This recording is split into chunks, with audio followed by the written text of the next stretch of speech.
related funds in the Constitution while considering the earlier proposal by the Honorable Mule and the Honorable Gishimu.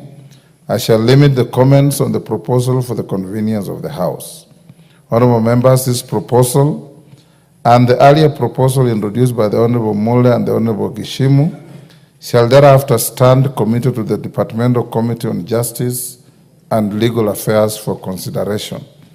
As required by Standing Order 114.7 the committee shall expeditiously invite and consider submissions from the Attorney General, the commissions in independent offices established under Chapter 15 of the Constitution, and any other body with a law reform mandate.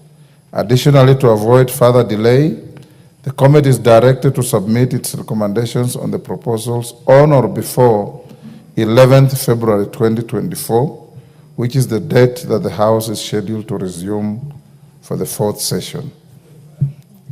2025, the House is accordingly guided. In furtherance of that, honorable members, not later than 5 today, the House will allow the Honorable Chepkonga and the Honorable Tenda Molo to speak to this proposal, and Majority Leader and your counterparts. That opportunity will also provide members an opportunity to speak to an adjournment motion, so to speak. Bid farewell to each other for this year. Wish other well. Those who have offended each other, apologize to one another. Those who have offended others, seek for forgiveness from those you offended, and wish everybody to go in one piece and come back in one piece with the tremendous industry that we have had through the term. Majority Leader, you may recall the accolades we received as the vetting committee or the approval hearings when we allowed members of the public to send in their questions as the proceedings were going on from all over the country, through members' telephones, through the clerks, and through other mediums, and all those issues were taken on board, put to the nominees, and they helped the House in arriving at a proper decision on each one we vetted. It was a new novel innovation that has been received very well by the public, and going to the future, some of the proceedings, even in committees, chairmen may allow members of the public to send in 1 or 2 questions to put to the people, ministers and any other public servants who are appearing before you, so that you can enrich what you are doing. I thank you.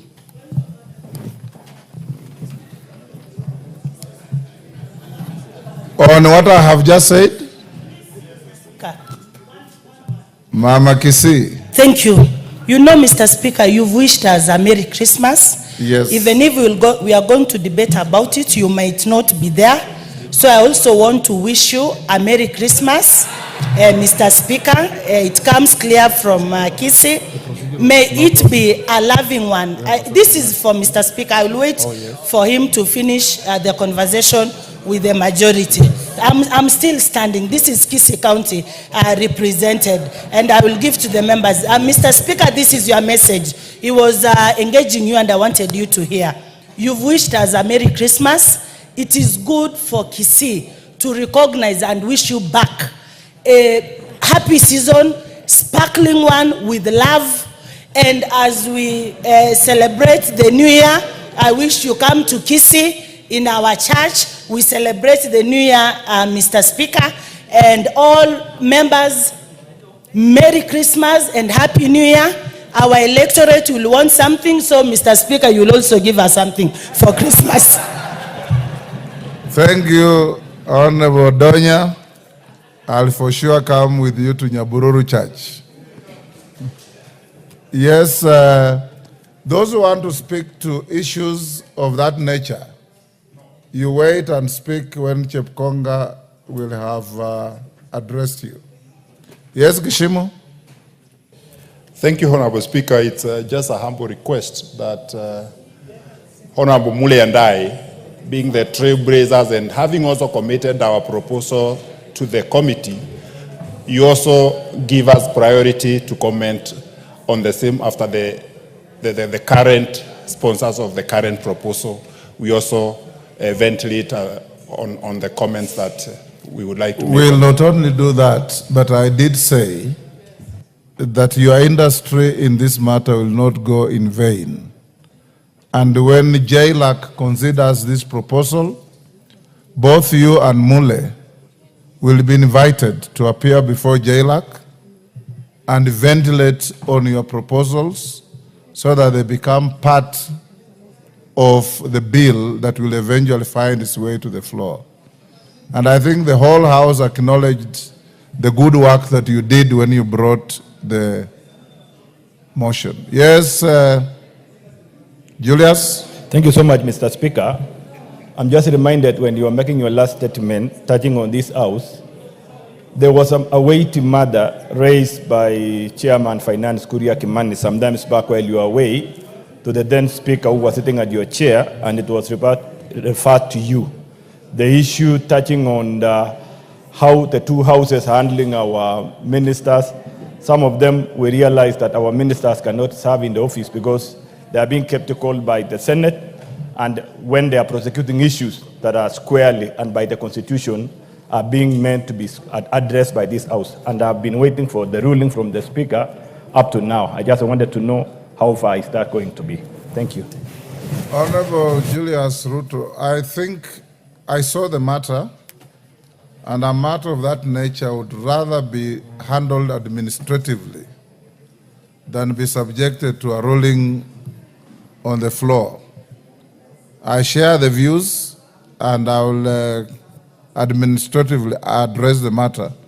I also get a lot of complaints from some members of the executive that they get too many invitations to come to Parliament to the extent that sometimes they conflict with their diaries. That is a matter we'll discuss with the majority leader and find a way of how to harmonize. If you read the Constitution, cabinet secretaries are responsible first to Parliament before anything else. So, and that's why His Excellency directed that we amend standing orders to bring them here to answer to public policy and the work of the government. So we'll continue having them here, subject to some conveniences that we need to address. Next order. Order number 3, messages. Kamketi hiyo tumepita.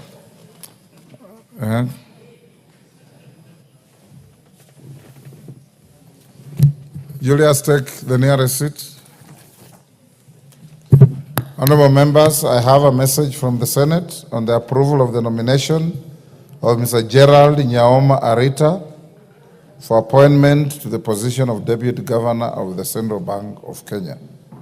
Honorable members, pursuant to the provisions of Standing Order 41-4 relating to messages from the Senate, I wish to report to the House that I have received a message from the Senate regarding the approval of the nomination of Mr. Gerald Nyaoma Arita for appointment to the position of Deputy Governor of the Central Bank of Kenya.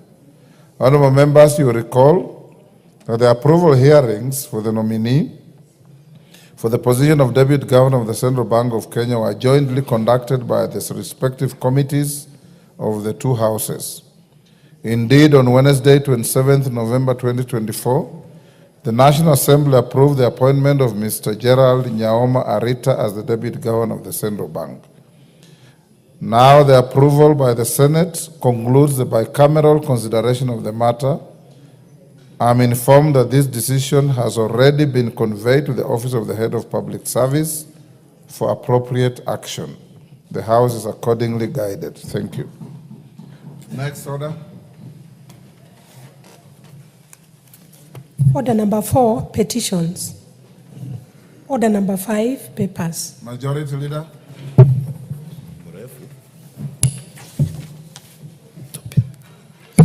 Honorable Speaker, I beg to lay the following papers on the table of the House today, Thursday, December 5th, 2024 afternoon sitting.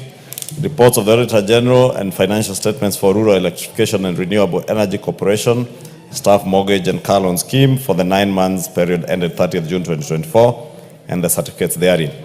2 reports of the Auditor General and financial statements for the years ended 30th June 2021, 2022 and 2023 and the certificates therein in respect of Blessed Mugudha Secondary School, Njoro Boys High School and Bavuni Secondary School.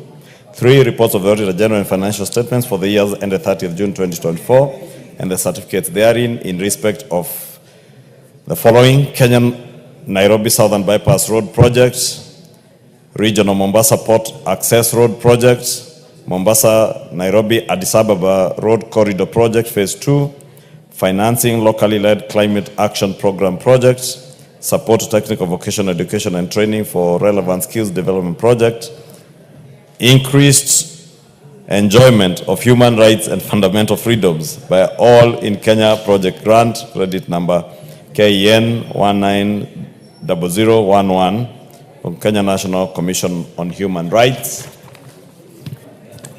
USAID Boresha Jamii Project, Africa Center of Excellence in Sustainable Use of Insects as Food and the Feeds Project, Kenya National Western Bypass Project, Second Kenya Informal Settlements Improvement Project, Kenya Urban Support Program, IDA credit number 61340, KR, State Department of Housing and Urban Development, Kenya Youth Employment and Opportunities Project, East Africa Skills Transformation and Regional Integration Project, Horn of Africa Gateway Development Project, Global Fund Provision of Quality Care and Prevention Services for all people in Kenya with TB, leprosy and lung diseases program, Global Fund to contribute to achieving Vision 2030 through universal access to comprehensive HIV prevention, treatment and care program, Global Fund to reduce malaria incidents and deaths by at least 75% by 2016 levels by 2023, working towards a malaria-free Kenya program, Multinational Horn of Africa Isiolo Mandera Corridor,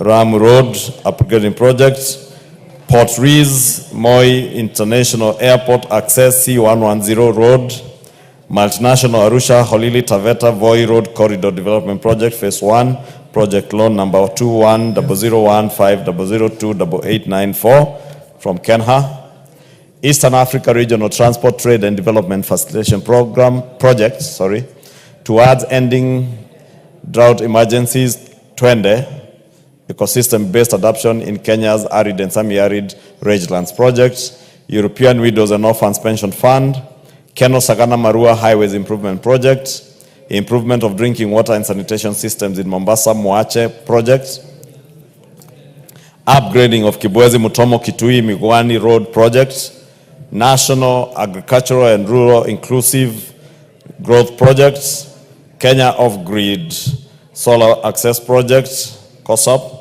Kenya Serial Enhancement Program, Kenya Transformation Centers Digital Platform Project, Kenya Climate Smart Agriculture Project, East Africa Skills for Transformation and Regional Integration Project, Kenya Water Security and Climate Resilience Project, Multinational Drought Resilience and Sustainable Livelihoods Programs in the Horn of Africa, Program for Legal Empowerment and Aid Delivery Projects, Mombasa Mariakani Highways Projects, Roads Lot 1, Mombasa Kwa ADF loan from Kenha, multinational to build resilience for food and nutrition security in the Horn of Africa, BRIFONS, State Department for Agriculture. And lastly, the small-scale irrigation and value addition project, ADF loan 2001300145530 and grant number 5570155000751 from the State Department of Agriculture. Thank you. Thank you, Majority Leader. Chairperson, Departmental Committee on Education. Malulu Njendi. Yes. Honorable Speaker, I beg to lay the following paper on the table of the House today, Thursday, 5th December 2024. Report of the Departmental Committee on Education on its consideration of the Learners with Disabilities Bill, Senate Bill number 10 of 2023. Thank you. Chairperson, Departmental Committee on Justice and Legal Affairs. Mutuse, Mr. Speaker, the chair is not in, and we are supposed to table the joint report on NADCO, but the co-chair in the Senate has not yet signed, so we request for more time so that we can table in the course of the business this afternoon. you sure you'll have it this afternoon? It is just waiting for signature from the joint chair in the Senate, Honorable Wakili Sigei.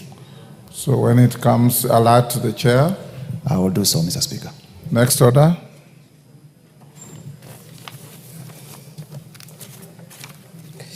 Order number 6, notices of motion. Order number 7, questions and statements. Isn't there a notice of motion? Or it's the same thing, Mutuse? Okay, there was also a notice of motion. The same reasons apply? The same reasons apply. Thank you.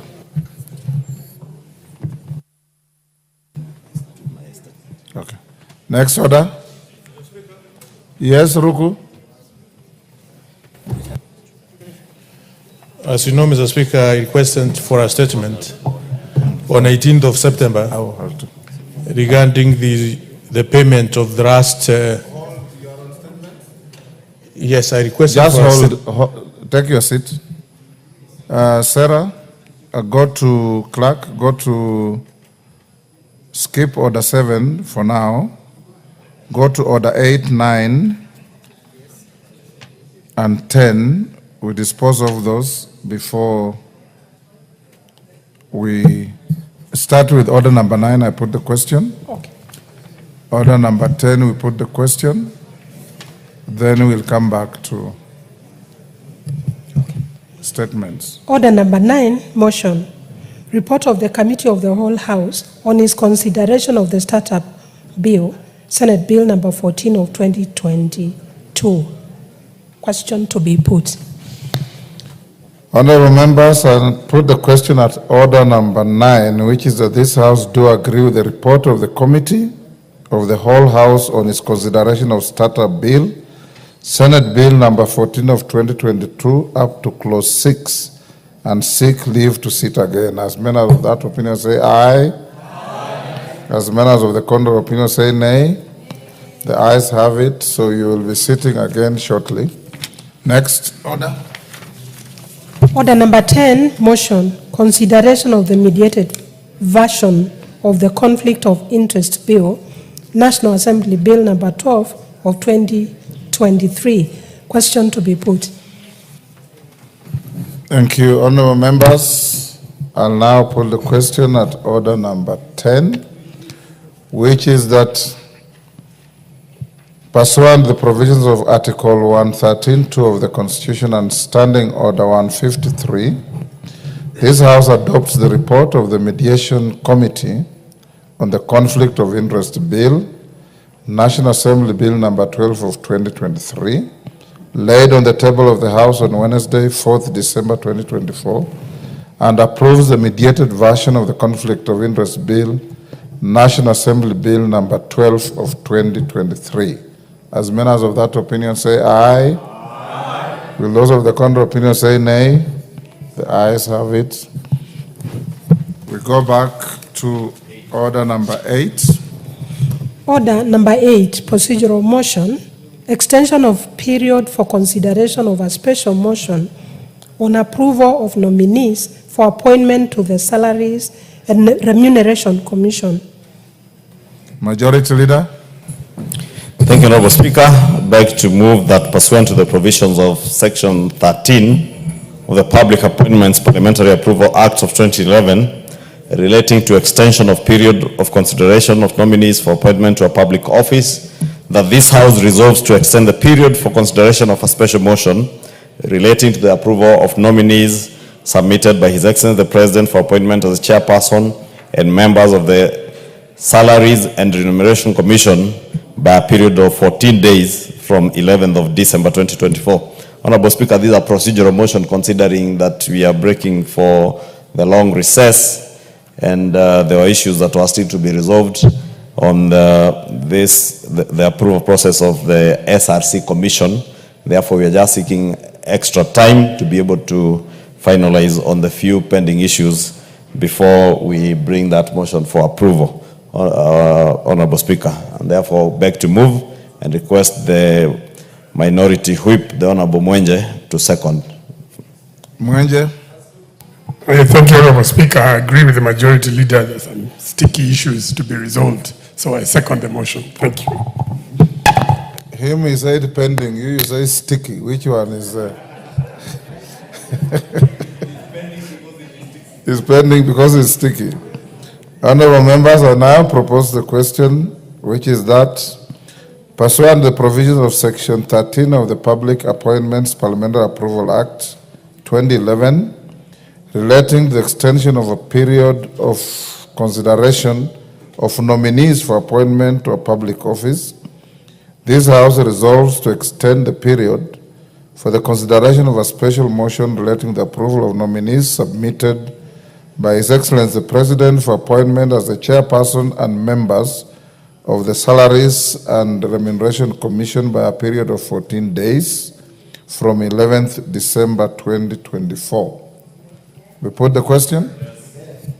Honorable members, I'll now put the question, which is that pursuant to the provisions of Section 13 of the Public Appointments Parliamentary Approval Act 2011, relating to extension of period of consideration of nominees for appointment to a public office, this House resolves to extend the period for consideration of a special motion relating to the approval of nominees submitted by His Excellency the President for appointment as the chairperson and members of the Salaries and Remuneration Commission by a period of 14 days from 11th December 2024. As members of that opinion say aye. Aye. Will those of the contrary opinion say nay?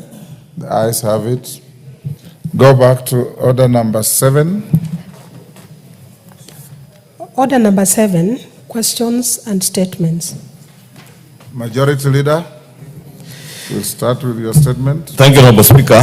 The usual Thursday statement, today being a very special Thursday, Honorable Speaker, being the last Thursday of this year for normal sittings. Honorable Speaker, pursuant to the provisions of Standing Order 44-2A, I rise to give the following statement on behalf of the House Business Committee, which met on Monday, 2nd December 2024, to prioritize business for consideration during the week. As members are aware, the House is scheduled to proceed for the long recess commencing after today's session, going by our calendar of regular sittings. I wish to take this opportunity to thank the leadership and members of this House for your dedication and active participation during this session. The House sat longer on some days and had additional sittings to conclude various priority business, which the House Business Committee does appreciate and note the dedication and commitment of members of the House. In retrospect, Honorable Speaker, I believe we have achieved a lot, dared greatly, shown a lot of enthusiasm in our work, and a great high sense of devotion and dedication to our high calling as members of Parliament of the National Assembly of the Republic of Kenya. And I want to encourage honorable members to continue the same dedication. Honorable Speaker, I must thank the leadership of this House, all our members, and indeed our staff for the charisma and steadfastness demonstrated during the torturous and life-threatening events of 25th June 2024 and the aftermath of these incidents.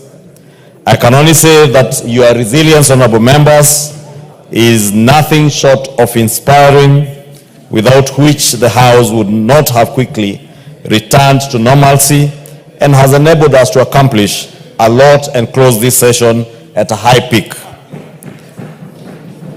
Honorable Speaker, just to pick out a few accomplishments, in the course of this third session, the House passed various key legislation, including bills relating to taxes, tax procedures, business laws, and the budget for both the national and county levels of government, with the conclusion this morning, Honorable Speaker, of the addition of the county revenue allocation bill, which was concluded this morning following the message that came from the Senate that you relayed to the House. Additionally, Honorable Speaker, the House considered and approved various nominees for appointment to various positions, including the reconstitution of the cabinet, and Honorable Speaker, as you very well noted, with very good new innovations of even including members of the public questions in the vetting process. And indeed, we must also note, as a House Business Committee, note your leadership, Honorable Speaker, in the Committee on Appointments, since these were some of the innovations that you led the Appointments Committee to innovate. There have also been constitutional commissions and other state and public officers whom we have approved, including the one that you just read the message from Mr. Nyaoma, the Deputy Governor of the Central Bank, which we concluded and passed on to the Senate. Honorable Speaker, the House has also demonstrated its responsiveness to the issues affecting the public and risen to the occasion to address them. Of note, when the public raised concerns regarding the new funding model for our university education and the teething challenges faced in the implementation of the universal health care under Taifa Care, this House requested you to convene a Kamukunji with the respective cabinet secretaries to iron out the challenges, and you did so, Honorable Speaker, and the House Business Committee notes with gratitude your commitment to enabling and shepherding the House to resolve issues that are of concern to the people that we meet here to represent. Honorable Speaker, it is also worth noting that the House also robustly executed its oversight roles through parliamentary questions and statements sought by members of this House to cabinet secretaries who have appeared to answer and respond to these questions and statements from the public brought to the House on behalf of the people by their elected representatives. I may not be able, Honorable Speaker, to list all the achievements, but allow me to sincerely register my thanks to the House for the work well done this year, and especially during this last session of this year. Honorable Speaker, as we recollect and appreciate what has been achieved, I wish to point out that the mission of the 13th Parliament is not yet over.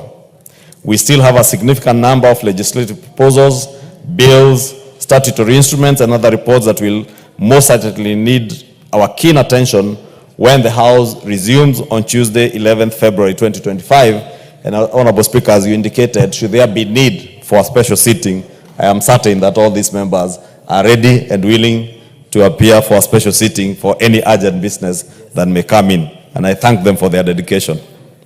I therefore want to urge all members to rest during this recess, rejuvenate yourselves, and spend time with your families. They are the most important part of your being, your families. Spend good time with them this Christmas season. And also your larger families, the constituents that you represent, the people who have given you the great honor to come and represent them in this House, spend time with them and share Christmas with them. Do not fear to share Christmas with your constituents. Even our churches, please do share with them, because we are directed so in the Bible for those of us who are Christians, and I want to believe that even those of our colleagues who are Muslims, the Holy Quran also directs them to share. And indeed, I do know that Muslims have that sharing spirit always. I see it during the month of Ramadan when the Honorable Aden Dawood visits me and my family to share what he has. Honorable Speaker, I also wish to take this opportunity to inform honorable members of the House, I had mentioned that may be recalled for a special sitting pursuant to the provision of Standing Orders 29(1) to consider important pending business and other urgent business that may arise in the interim.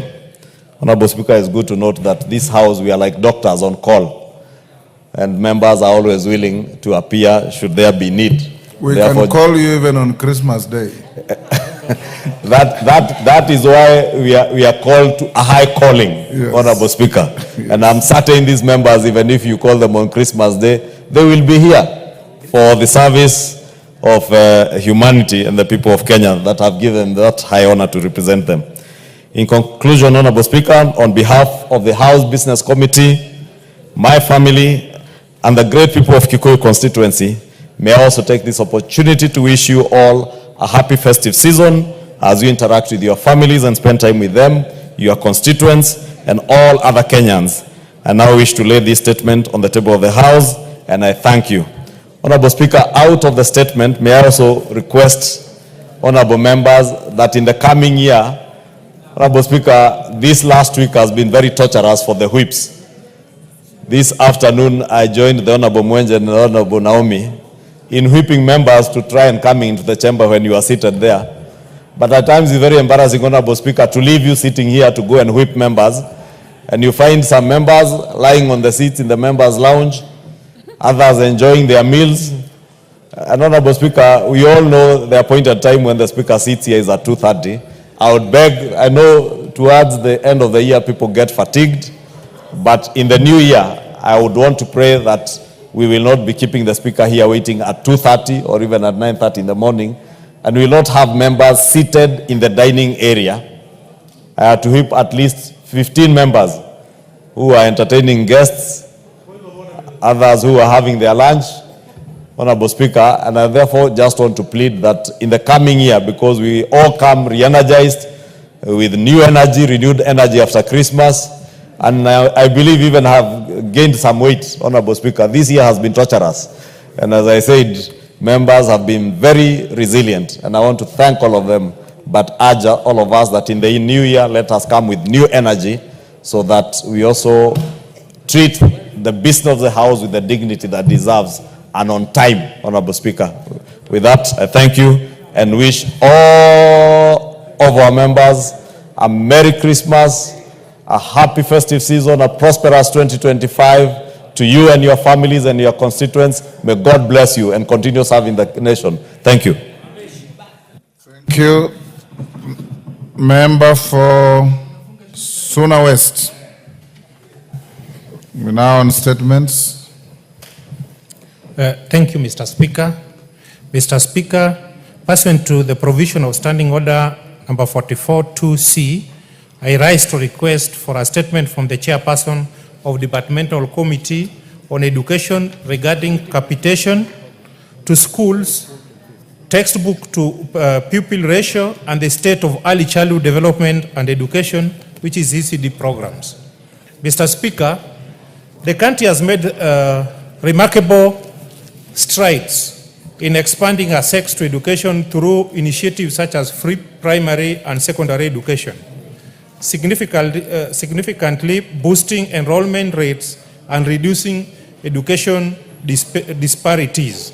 However, while access to education is essential, the quality of education must also be prioritized so as to equip learners with skills and knowledge needed to succeed in a competitive and dynamic environment. Unfortunately, the current government capitation grants for primary and secondary schools are insufficient to address rising operational costs driven by the inflation and the high cost of living. These financial strains leave schools struggling to provide essential resources and timely compromising in quality of education. In addition, there is need to ensure that the framework for textbook distribution in public school under the free basic education system is designed to boost the quality of education provided. Honorable Speaker, pre-primary education is crucial for early character development and cognitive of preparedness of a child under Article 186 of Constitution. Devolves early childhood development and education, ECD, to county governments, leaving each county to regulate its own ECD programs. Consequently, ECD programs in some counties have faced significant challenges, including lack of investment by counties, resulting to disparities with regards to poor facilities and underpaid teachers, hindering quality of education and resources available to learners and teachers. Honorable Speaker, it's against this background that I request for a statement from the Chairperson of the Departmental Committee on Education on the following. 1, the plans, if any, by the Ministry of Education to increase capitation for both primary and secondary schools to caution schools against the high cost of living and inflation. 2, a report on the ratio of textbooks to pupils in the country, the criteria used by the ministry to determine the ratio of textbooks, distribution, and measures taken to ensure an equitable ratio countrywide. And third, a comprehensive assessment of implementation of early childhood development and education, ECD, programs under county governments, including steps taken to collaborate to ensure standardization for smooth and effective transition of child from ECD to primary school education. Thank you, Mr. Chair. Thank you, Mr. Speaker. Thank you, Masara. Chair Education, I thought I saw Meli here. Oh, Malulu Njendi. Yes, Speaker. You bring the response the first week upon resumption. Thank you, Mr. Speaker. Amina Udugon. Member for Garissa.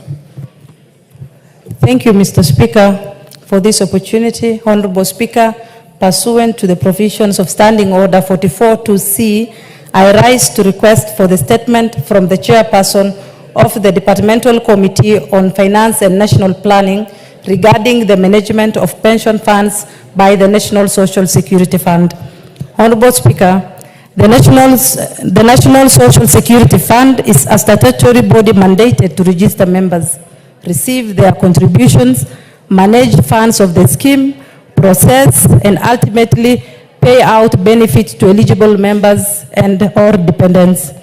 The enactment of the National Social Security Fund Act of 2013, which took full effect in 2023, introduced a new structure for contributions. This has resulted in an increase in the contributions managed by NSSF, with collections averaging to Kenya shillings 6 billion per month. Honorable Speaker, in compliance with the Retirement Benefit Authority Act, the NSSF outsourced fund management to external fund managers, namely Old Mutual Asset Managers, Gen Africa Asset Managers, Africa Alliance Kenya Investment Bank, Salam Investment East Africa Limited, Corp Trust, and CIC Asset Managers Limited. However, Mr. Speaker, in August 2024, the Central Bank of Kenya initiated an investigation through a request to the Capital Markets Authority into irregular trading activities involving the NSSF, where bonds were allegedly bought at inflated prices and sold at losses. The purported trading malpractice raises serious concerns regarding the stewardship in management of pension funds by the NSSF and the detrimental impact to the contributors. Honorable Speaker, it is against this background that I request for a statement from the chairperson of the Departmental Committee on Finance and National Planning on the following. Number one, a comprehensive report on the distribution of funds for management amongst the 6 external fund managers for NSSF from July 2022 to October 2024, including any bond transactions made in the primary and secondary markets. 2, a report on the total value of investment made in buying of government securities, such as treasury bonds, and the distributions among the external fund managers. Number 3, Mr. Speaker, the action taken by the Board of Trustees of NSSF to internally investigate the purportedly irregular trading activities and ensure that prudential principles such as security, profitability, liquidity, and transparency were followed in the investment of the funds. 4, a report on any investigations that have been undertaken by the Capital Markets Authority in collaboration with the Central Bank of Kenya on the alleged irregular trading activities, and if so, Mr. Speaker, the action taken to sanction those involved. And lastly, Honorable Speaker, the role, if any, of Pagamon Investment Bank in the alleged irregular trading activities resulting in the bonds being bought at inflated prices and sold at losses. I thank you, Honorable Speaker. Thank you, Udugon. Chair Finance and Planning. Where is the Chair Finance? Mama Naomi? Wapi mwenyekiti wako? I think he has not yet arrived. Inform them to respond I will. first I will. week upon resumption. I will. Thank you. Joshua Kandia. Thank you, Honorable Speaker. Pursuant to provisions of Standing Order 44-2C, I rise to request for statement from the chairperson of the Departmental Committee on Labor regarding the recruitment of officers to the State Department for Diaspora Affairs. Yes, hold on. What's the point of order, Amina? Mr. Speaker, not a point of order, but still on the statement. We're done with your statement. I know, Mr. Speaker, give me 1 minute to say something. The NSSF now collects 12% of the workers' salaries, Mr. Speaker, and I would have liked if the two committees, the the Finance Committee and the Social Security Committee, to sit and invite me in that meeting so that I can take part in seeing this important. When the Finance Committee sits, they will invite you. Thank you, Mr. Speaker. It's a given. Thank you, Mr. Speaker. Kandia. Thank you, Honorable Speaker. Pursuant to the provisions of Standing Order 44-2C, I rise to request for a statement from the chairperson of the Departmental Committee on Labor regarding the recruitment of officers to the State Department for Diaspora Affairs. Honorable Speaker, Article 232(1)(I) of the Constitution enshrines the values and principles of public service, which includes the provision of adequate and equal opportunities for appointment, training, and advancement in all levels of public service to men and women, members of all ethnic groups, and persons with disability. This constitutional provision is necessary for upholding equity, fairness, inclusivity, and transparency in public service appointments and advancement. Honorable Speaker, the State Department of Diaspora Affairs has undertaken a recruitment of individuals to various positions within the department, contrary to Article 232(1)(I) of the Constitution and Section 37 of the Public Service Commission Act Cap 185. Notably, the Public Service Commission Act Cap 185 mandates the Commission to advertise all vacancies of a public office on its official website and in at least one newspaper of national circulation. However, there is no evidence that such advertisements were made for the positions recruited. Therefore, many Kenyans were denied an equal opportunity to apply for the positions in the State Department for Diaspora Affairs. Honorable Speaker, it is against this background that I request for a statement from the chairperson of the Departmental Committee on Labor on the following. 1.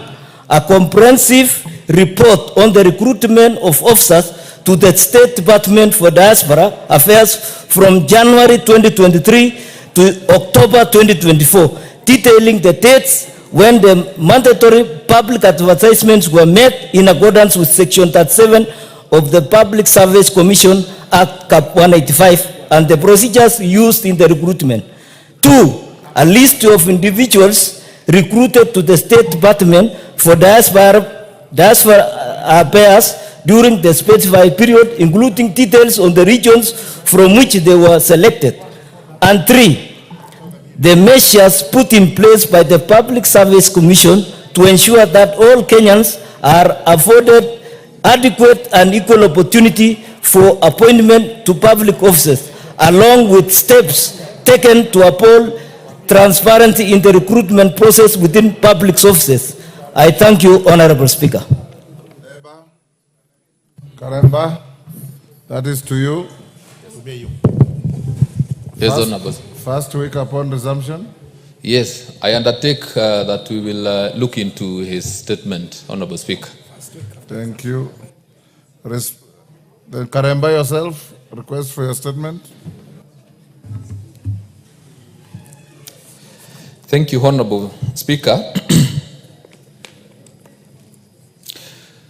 Request for a statement regarding the high cost of farm feeds. Honorable Speaker, pursuant to the provisions of Standing Order 44-2C, I rise to request for a statement from the chairperson of the Departmental Committee on Agriculture and Livestock regarding the high cost of farm feeds. Honorable Speaker, dairy farming is crucial in ensuring food security and economic stability in the country. Sadly, the industry faces several challenges that have crippled the farmers, including high cost of animal feeds, high veterinary charges, and change in milk prices. The challenges have in turn decreased milk yields, thereby undermining overall performance and sustainability of dairy farming in the country, and specifically in Runyenjes, Embu County. Honorable Speaker, it is against this background that I request for a statement from the chairperson of the Departmental Committee on Agriculture and Livestock regarding the following. 1. Statistics of milk production in Runyenjes constituency in Embu County. 2. The measures being put in place to lower the cost of animal feeds required for dairy farming. And 3. The initiatives being put in place to ensure milk production in the country. I thank you, Honorable Speaker. Thank you. Agriculture. Wapi Dr. Mutunga. Naomi, you inform the chair. Yes, Honorable Speaker, I will inform him, and I'm sure once we come back from recess, they'll be able to give us a report. Thank you. Responses. Tongoyo. To a statement by Honorable Tindi Mwale. Is he in the house? Yeah, I can see he's in the house. I can see you, Honorable Member. Yeah, Honorable Speaker, in a response to the statement being sought by the MP, Nicholas Tindi Mwale, the MP for Butere, regarding a statement regarding the fight against drug trafficking in the country, I want to state as follows. And in particular, I wanted to know the number of users of the hard drugs, the number of users hard drugs in the country registered by NACADA with a specific focus on the heroin and the cocaine, the reported involvement of the law enforcement officers, and that is the National Police Service, and the status of the war against the drug abuse, including enumeration of the rehabilitation program for persons affected by the drug abuse. Honorable Speaker, Kenya faces a number of challenges as far as alcohol and drug abuse is concerned, and the problem transcends through race, income level, economic, or social status continues to permit and affect the overall productivity of Kenyans. The number of users of the hard drug is obtained from the various surveys that the authority has carried out over the years. And Honorable Speaker, it is a voluminous document. It's a result of a survey. And I think our main... Be shared with Honorable Tindi. Yeah, I'd rather do that because it actually gives a whole report of the survey to include the... Share it with the member and table it. Better, Honorable Speaker, because it's a voluminous document a bit. I don't know. Honorable Mwale, have you seen it? Yes, Mr. Speaker, I'd seen the document. Okay, so table it. And I'll allow the member to ask a supplementary on the document. Yeah, Mr. Speaker, thank you very much. The data has been provided, but the years which they are quoting, it's not recent. They are using data which it's like 3 years ago. So I don't know if we can get the exact data as of 2024. Gabriel, are you giving data that is out of date? Honorable Speaker, it's hard to do because, you know, surveys are expensive. And at times they are periodically carried maybe after 2 years or 3 years. But I will try to see if we have the latest, because the latest I can see here is of 2021. And I think 2021 is the latest. There's one for 2021 by NACADA. And I think that is the latest we have. So, yes, Tindi? Yeah, that's why I wanted to liaise with the committee if they can ask the relevant ministry of the recent data, because we might be dealing with the data of 2021, but data do keep changing because we see drug abuse is a common disease in Kenya these days. Yes, Nabi. Honorable Speaker, I tend to agree with the Honorable Tindi.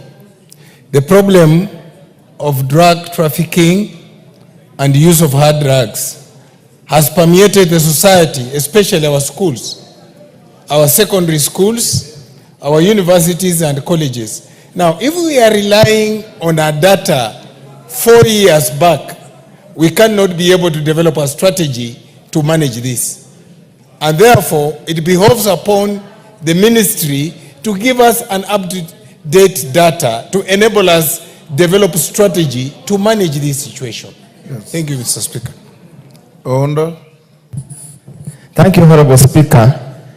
At least we have some data, whether redundant or not, but at least we have got a starting point. But I think the chair could listen to members. Chair said that you transmit this information to the relevant authorities. Honorable Speaker, the issue of drug trafficking is becoming a dangerous menace in this country. For us who represent border constituencies, we are reeling from the effect of transmission or peddling of hard drugs like bang and other forms of narcotic. And Honorable Speaker, it's now starting to affect our young people, our children, and surprisingly, and of all surprising aspects, Honorable Speaker, even the girls are now resorting to smoking bang, which is starting to worry every member of society. I remember when the DIG came to my constituency about 2 weeks ago, he talked about this matter, but most of this drug trafficking, Honorable Speaker, is normally by the support and convenience of the security officers. Probably one of the issues that the committee needs to deal with is how to sensitize security officers on the danger of supporting drug trafficking. With those few remarks, Honorable Speaker, I wish the chair will get, when we return next year, we will come with a more updated and comprehensive report or a template we can use to talk about drug trafficking in our various constituencies. Thank you, Honorable Speaker.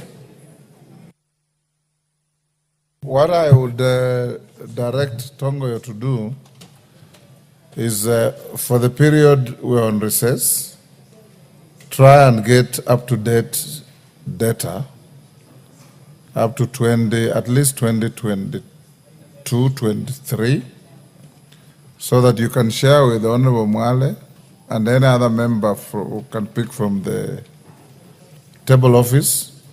And I will direct that this statement be listed when we resume so that you can be interrogated a little more. Yes. Honorable Speaker, actually, this one, the latest by the national survey, it was of 2022, but we'll try to see whether there is the very recent. Yes. But I just want to mention, Honorable Speaker, because there's also a question on the number of accredited facilities that are undertaking rehabilitation, and that one, at least currently we have about 111. Ritini being one of the model we have in the country, and actually our committee had continuously been allocated money, and there is a good work being done there.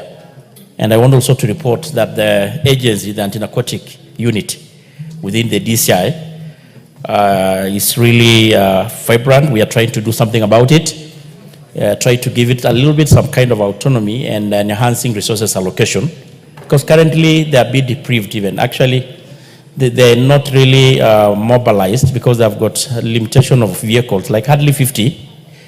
And we are trying to look a way of adding resources. They were a little bit understaffed. They had only about 76. Just last week, they have been given an approval to add some staff to make it almost 100, so that they can able to be a little bit more efficient in trying to access every part of this country. But on the issue of the data, I will do as guided, Honorable Speaker. Thank you. Tende Mwale, we'll have that when we resume. Next, Honorable Raila Kasiwai's statement, Chair Blue Economy. Thank you, Honorable Speaker. And on Tuesday, Honorable Speaker, there was some, I think you were informed that you had made a ruling that I report on the questions by the Honorable Member for Mwache Dam. The Honorable, I can't remember his name, Konsirai. Yes, and I did. He's not in the House? Yes, I'm just reporting, Honorable Speaker, that I did respond to the questions this morning. Okay. So this one is for Kasiwai, and I think this will be my last question. Go ahead. Mr. Speaker, I just want to go straight to the Honorable Member asked about the status of Muruny Dam. And the first question is the current status of Sioi Muruny Dam project and the reason why it has delayed. And Honorable Speaker, I want to state that the project had two lots. There was lot 1 and lot 2 of that project. And I want to report that lot 2 of the project is 97% complete. And lot 2 is 72% complete. Lot 2 is about the dam itself. And lot 2 is about the water treatment plant. And lot 1 is the dam itself. The question number 2 is the steps the government has undertaken to address the challenges that led to the delay, the completion. The Honorable Speaker, I want to say that the government has put measures in place to ensure no further delay in the project through the provision of funds in a timely manner. And then the item number 3, Honorable Speaker, the measures undertaken by the Ministry of Water and Sanitation to complete. I want to say, Honorable Speaker, that this here, the financial year 2024-2025, through my committee, Honorable Speaker, we allocated about 900 million Kenya shillings to complete this project, though they have made also another request of 600 million for some last mile connectivity. Thank you, Honorable Speaker. I think those are the 3 questions the Honorable Member requested, and it's clearly provided like that. Raila, satisfied? Thank you, Speaker. I want to thank the chairman for giving some answers to this question. But, Mr. Speaker, I have some reservations about the figures he provided. Like in lot 1, the ministry claims that the project is 72% complete, but according to my research on the ground, the project in lot 1 is only 50% complete. And same to lot 2. The chairman claims that the lot 2 project is 97%, but according to my research, it only shows about 80% complete. So these discrepancies, Mr. Speaker, are concerning, and I propose to the committee to conduct a site visit to be able to ascertain the actual status of the project. Secondly, Mr. Speaker, this project really affected some pieces of land of the community around that place, that is Muruny in South Pokot constituency. And therefore the community in that area, Mr. Speaker, are really claiming or complaining. They need some compensation. So I urge the ministry to do something about compensation so that the landowners are given something at least to better their lives. And finally, Mr. Speaker, about the allocation of 900 million, I want to appreciate this, and I only want to urge the committee to ensure the project, to ensure that this money, the 600 million, is given in the next financial year, I mean in the supplementary budget, so that the project is completed on time. because I know this project is very important to the people of West Pokot, and therefore it's very important to be done on time. Thank you, Mr. Speaker. Thank you. Bowen. Mr. Speaker, the Honorable Kasiwai, by profession, and I know her, she is a teacher.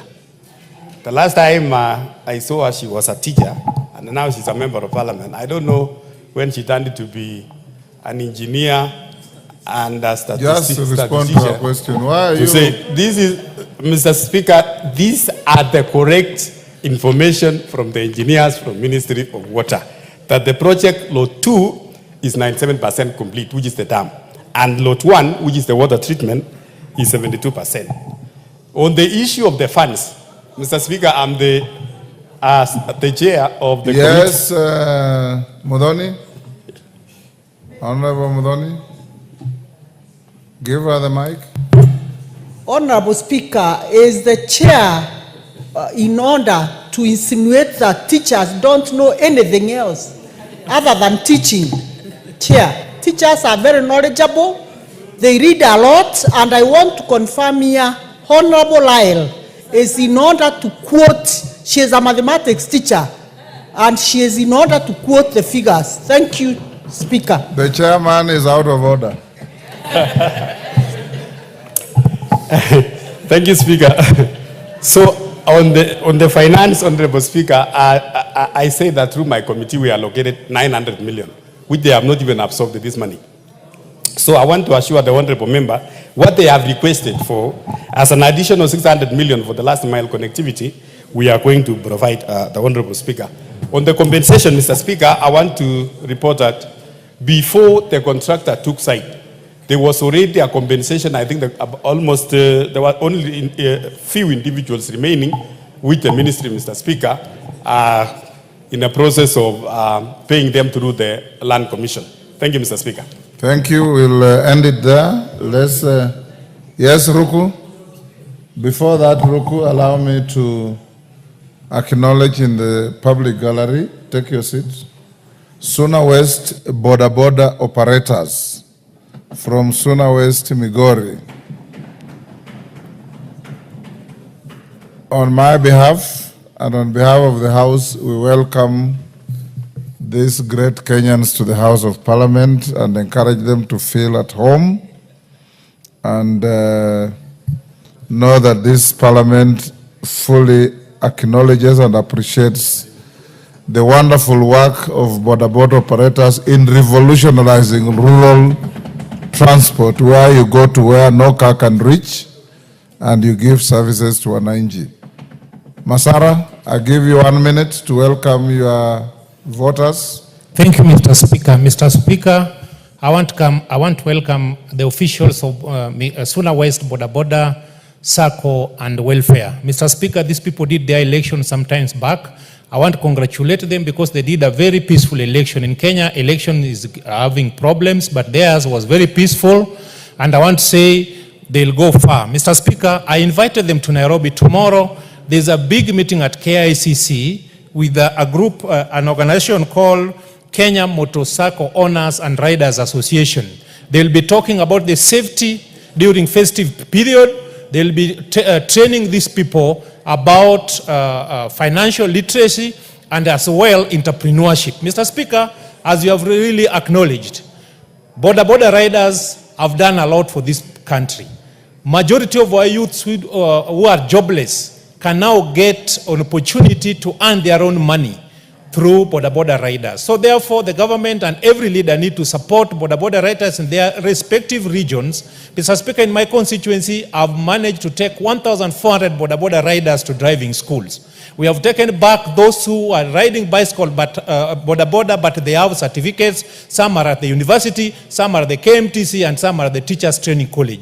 Mr. Speaker, if we can invest a lot of money and time to the borders in Kenya, because they are really contributing to the economy of this country through paying taxes through giving jobs opportunity to our people. Thank you, Mr. Speaker, thank you. And congratulations to the team. Honorable Masara, thank you. Ruku. Honorable Speaker, as we break for recess, thank you for this opportunity, sorry.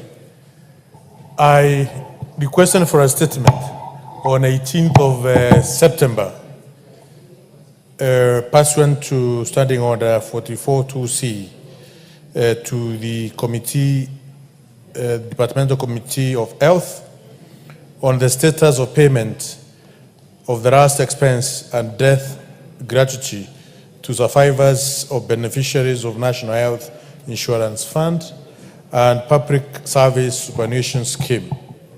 From 18th to now, and we are going for recess, Mr. Speaker, I have not received any statement or any clarification as far as this concern. I remember this is the second time you are raising that issue. Yes, it is important, Mr. Speaker, you give us a direction because there are many Kenyans. In that statement, I indicated that there are over 800 Kenyans who are still waiting for to be in terms with the loss of their loved ones. And the families and the young children who are out there suffering. Thank you. And the government has not done anything so far. Naomi, where is the chairman of health? Dr. Bukose is one of the most consistent attendants. He's not here. I have not seen him since morning, but he's a very committed member. I'm sure I will... Is there a member of the committee? Yes. Yes, I'm here, Mr. Speaker, the Vice Chairman. Yes. I'm just in a mask because being the Vice Chairman of the other committee and having a flu, I need to be a good example, Mr. Speaker. No, we're very safe. That's why I want this mask. Thank you for being a responsible... Thank you, Speaker. What Honorable Ruku has listed is a very important matter. I remember it came to the committee and we have been pushing the ministry to get a comprehensive answer and they are working on it. We've really pushed them. It's a very comprehensive question, Mr. Speaker, and I'm sure a very comprehensive answer will be given to Honorable Ruku. Vice Chair, very comprehensive from September to now? We're pushing the ministry, Mr. Speaker. Okay, we'll give you time to respond first week upon resumption. Oblige, Mr. Speaker. Yes, thank you. John Paul.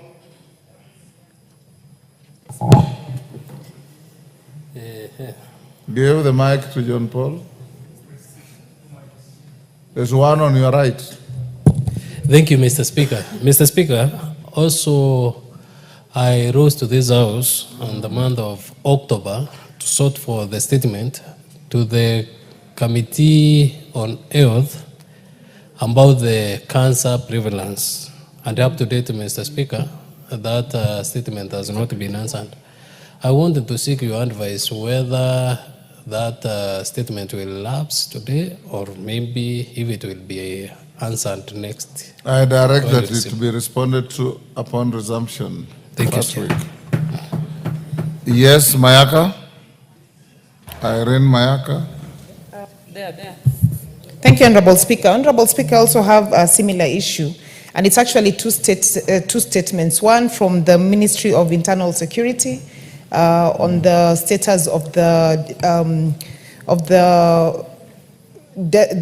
gender desks in the police stations. I only got a WhatsApp response. I actually expected a response on the floor of the House.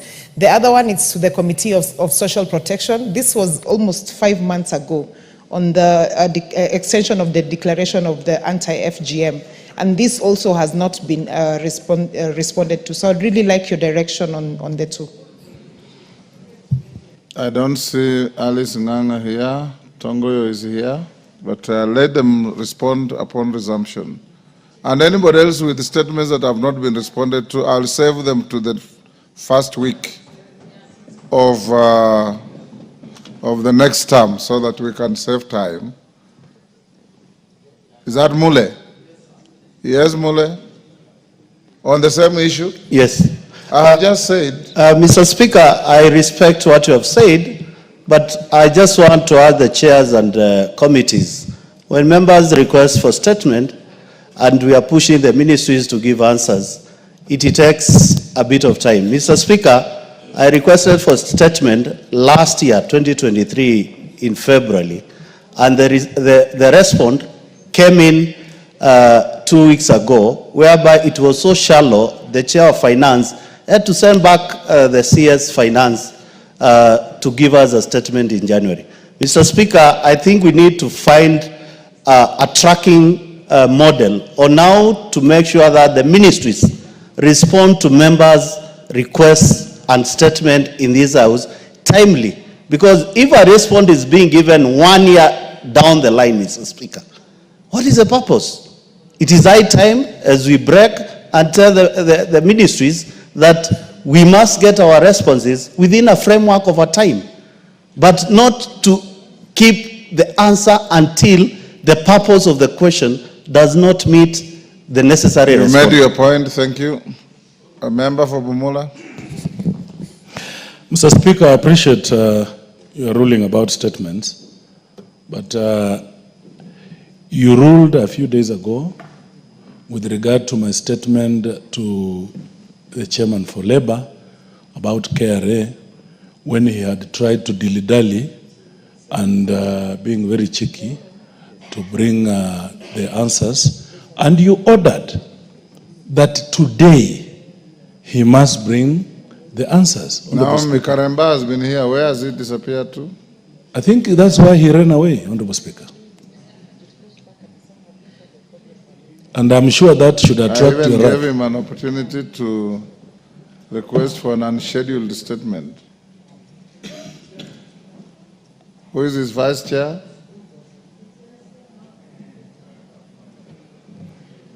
Naomi? Yes. You remember, I think it was early in the week? Yes. I directed that the response to his statement be brought today. Yes, Honorable Speaker, and maybe I can get a minute to go and check for the chair. He's outside, so I can bring him back. Yes, hand for him and bring him here. Unfortunately, we are moving to the next order. Yes, Honorable Speaker, there he comes. Yes, Honorable Speaker, while you've guided on the issue of statements, Honorable Speaker, when the CS Education was here, I had a question that went to him, but unfortunately didn't make it to the order paper.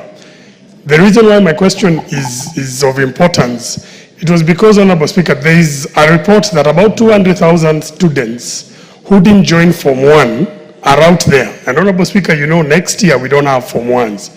I've followed this same with the Committee of Education and the CS himself, who had said he'd give a response to, because it's time barred. And my proposal, Honorable Speaker, had been that because in high schools next year, we can provide for at least one school per constituency to mop up the over 200,000 Form 1s. Like in my constituency, Honorable Speaker, I know there's a number that exists. And I know they want to join Form 1, but we don't know what to do unless the ministry guides us. And I remember the CS had actually said that it was a good idea, but he wanted to make a formal statement. I would request, Honorable Speaker, perhaps if you could direct maybe a member of the, and there are two members of the Education Committee, if we can get that response, because it is something that affects those 200,000 people who have not, if they don't get a chance to go to Form 1 next year, then there'll be a lost cause, and they never have a chance to go to school. That is a very important issue. What we'll do, that and the direction to close boarding schools, there is a possibility you'll have some special sitting before Christmas when the request is matured, and I'll gazette your statement as well to be responded to, being an important issue in education and concerning our children. That and the issue of closure of 200 and something, 348 boarding schools are issues, like I said, even if it's policy, members of this House would be keen to hear the mitigating factors around it. Children, some go to schools far away from home. You have the answer, Malulu, on that issue? Okay, fine. Let's finish with Karemba first. Karemba, do you have the response to Member for Bumola's statement, which I directed you give today? Yes, Honorable Speaker. Like I undertook to find out how far the matter has gone. I am in possession of a letter that was done to KRA, Commissioner General, requesting them or asking them to furnish the committee with information regarding that recruitment.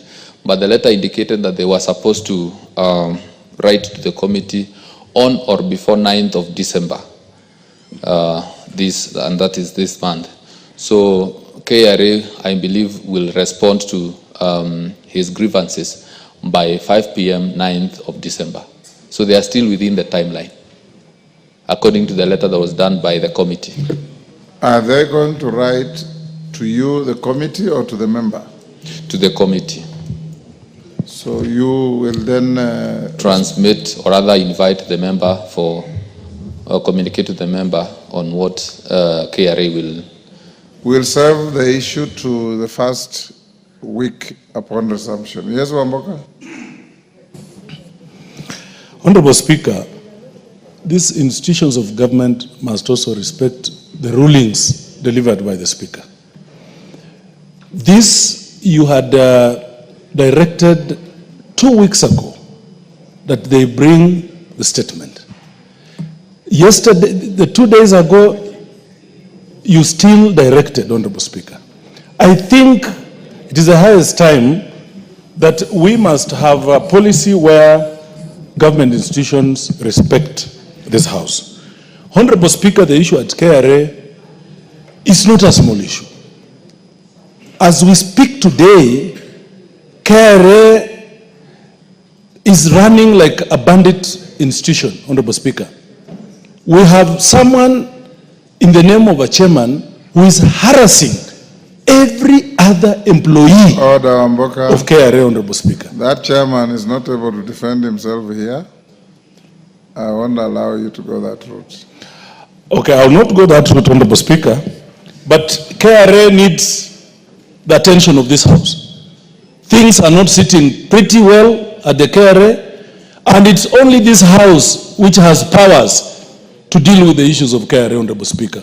So, much as I'm guided, much as I'm guided, Honorable Speaker, I hope by January, when we resume, February, or if we have, you have just indicated that you will call us for a special sitting. This is a serious issue, Honorable Speaker. I beseech that you direct Honorable Karemba to be ready so that this House can deal with issues of the KRA and the people who are wrong. Very well. Karemba be like the 5 wise girls in the Bible. Remember the set of 10, 5 fools and 5 wise. So be like the 5 wise ones. Come ready. Okay. Maloli Njendi, on the issue of the closure of the boarding schools. Mr. Speaker. The questioner, Osoro, is not here. Yeah. But go ahead.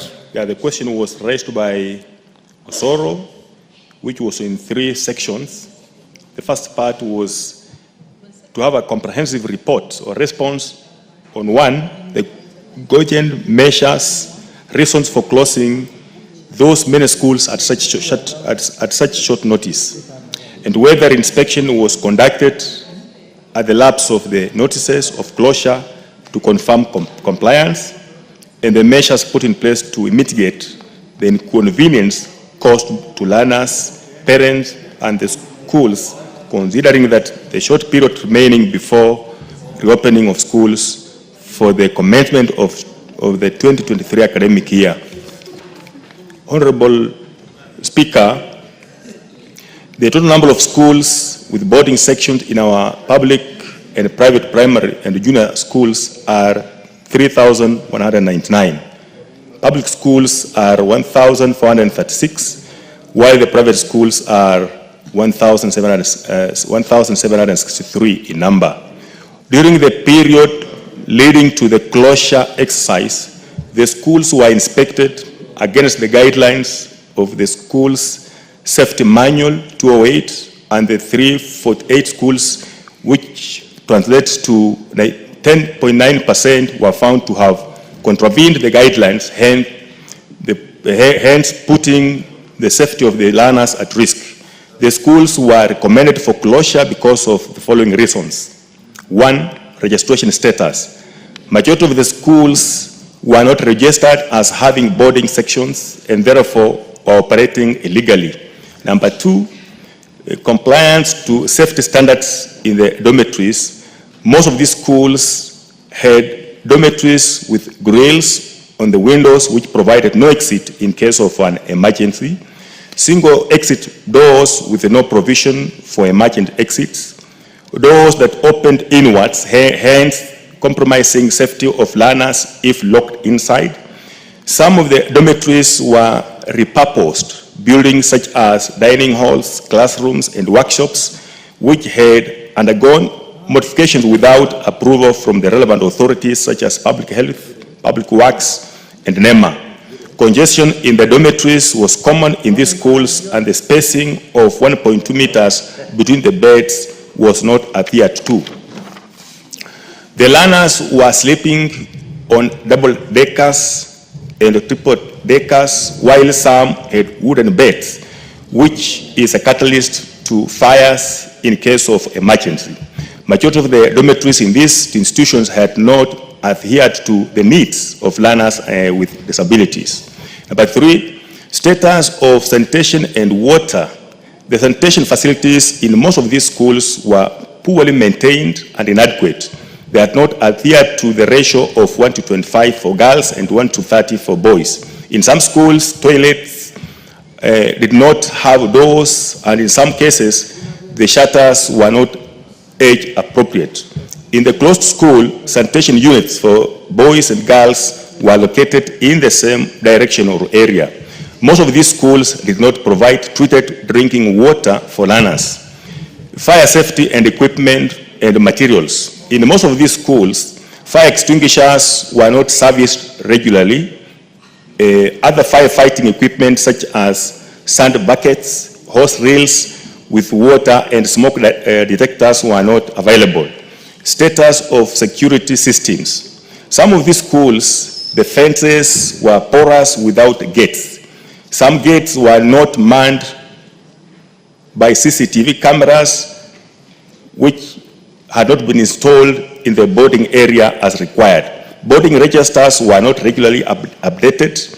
Most heads of these institutions were not residing in school as required, and most schools did not engage female night security guards to take care of the security needs of female learners. Instead, there were male guards for girls.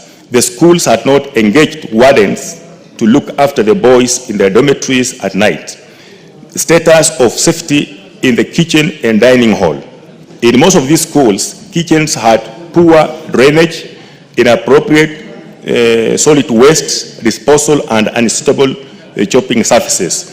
Most dining halls did not have adequate chairs and tables, while in some instances, where furniture was available, they were not age appropriate. Most cooks and food handlers had no valid medical certificates. Consideration of learners' welfare. Most schools had admitted boarders who were in pre-primary level. In some of these schools, learners were not provided with balanced diets. There were no sick bays nor qualified nurses employed to take care of sick learners. Some of the schools which had swimming pools did not adhere to safety standards in terms of construction and maintenance. On the second question, whether inspection was conducted, response. How long is your statement, Malulu? This one is a short one. These two, very short.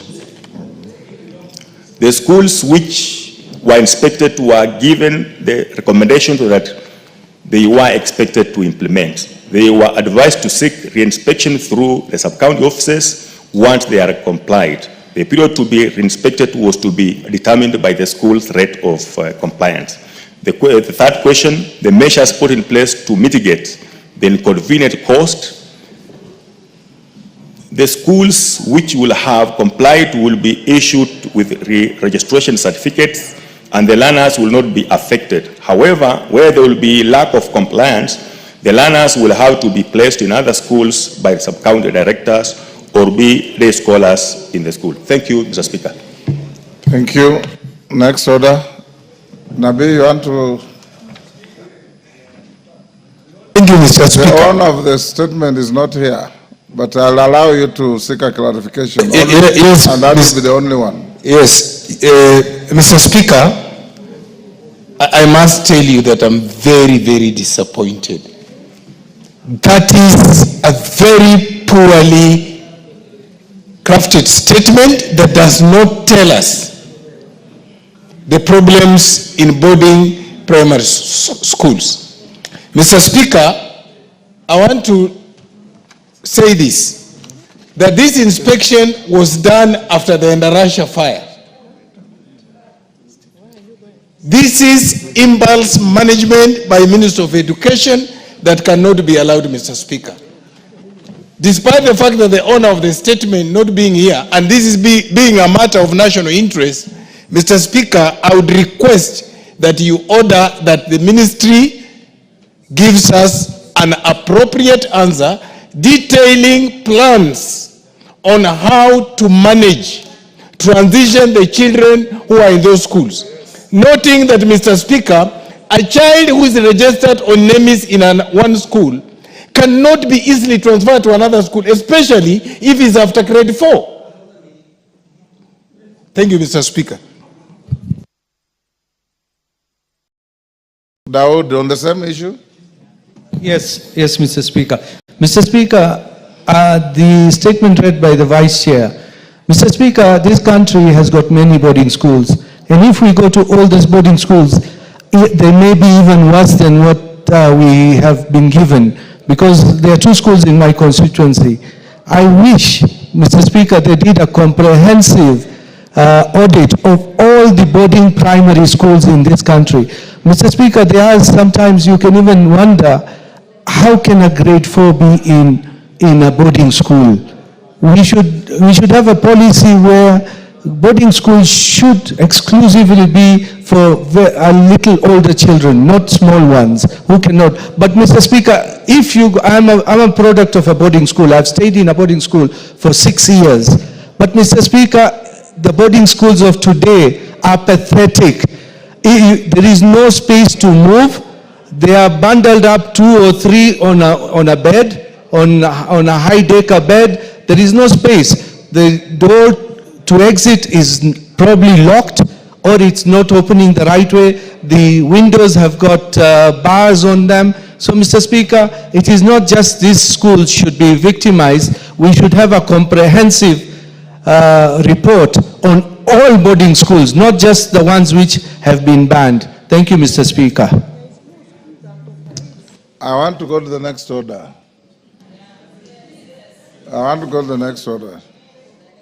Let's Mama Dagoret wacha tuachie hapo. Call the next order. Which one? Order Malulu, which one? It's not on my list. Which one is that? Mr. Speaker, it's a response to a statement sought by Honorable David Kiplagat. David? Kiplagat. He's not here. It's not on my list either. Yes, Minority Chief Whip. Thank you, Mr. Speaker. Mr. Speaker, sorry, and I seek your indulgence. I know we are not yet in that order, but could I please know whether the assisted reproductive technology bill is going to proceed? We have, Honorable Millie, we are going to that order now. We'll go into committee. The first on the list is startup, followed by persons with disabilities, then assisted reproductive. That's why I sought your indulgence, because, Mr. Speaker, what it basically means is if the chair, in the morning it came up and the chair and the vice chair were not in the house. And if it proceeds and they are not here, I'll be sitting here waiting for something that's not proceeding, and I'm supposed to be in Nyanza. So if I'm just sitting, no, I just need to know if they are not here, I'll cancel my trip and sit here and proceed. Honorable Millie, as a leader in the House, you're obligated to be here whether you have business to transact personally or not. So this is a sitting day.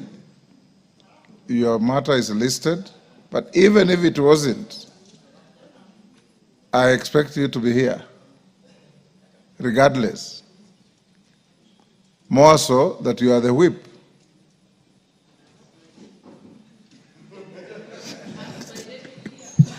But it's on the list.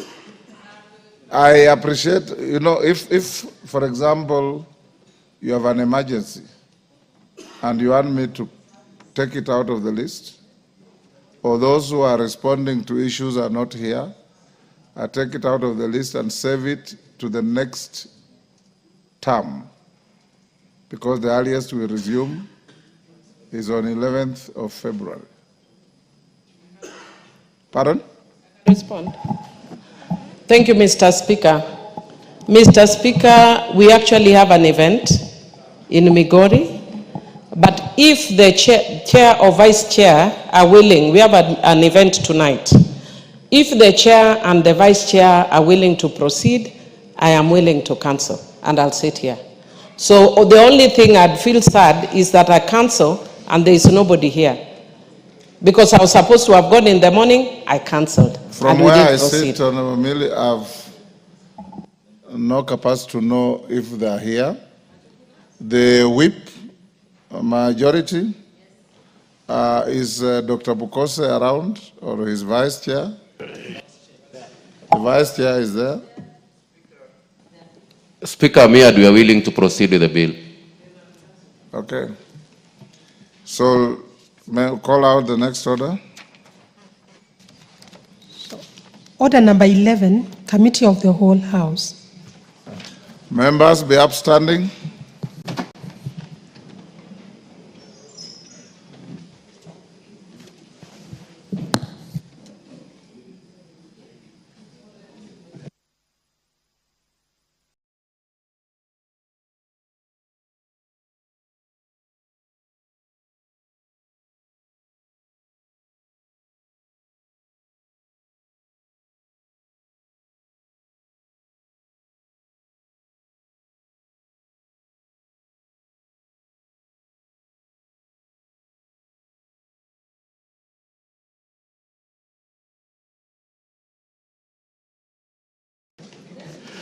In the Committee of the Whole House, the start-up bill, Senate Bill number 14 of 2022. Clause 7. Is there an amendment to it? We call him. Honorable John Kiarie. Honorable members, I propose the question that Clause 7 be part of the bill. The Honorable John Kiarie. Honorable Chair, I want to propose that Clause 7 of the bill be amended by deleting it in its entirety. And why I seek to do this, Honorable Chair, is because the role of the registrar shall already have been taken up by the Kenya National Innovation Agency. And this is the agency that is responsible for the registration of startups under this Act. As a registrar, this innovation agency would be better positioned to track the progress of startups, maintain a database of registered entities, and evaluate the impact on the economy. This data would help in shaping future innovations and policies. And also, Honorable Chair, we are not here as a house to duplicate duties. If a duty is already allocated to an agency, then we have no business using this piece of legislation to create another entity to do exactly the same.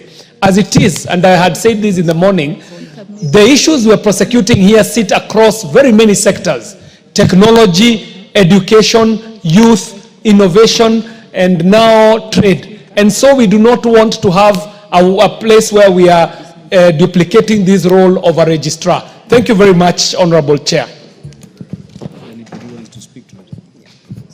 Honorable members, I propose the question that clause 7 be amended as proposed. Honorable members, I put the question that clause 7 be amended as proposed. Will as many as are of that opinion say aye? Aye. Will as many as are of the contrary opinion say nay?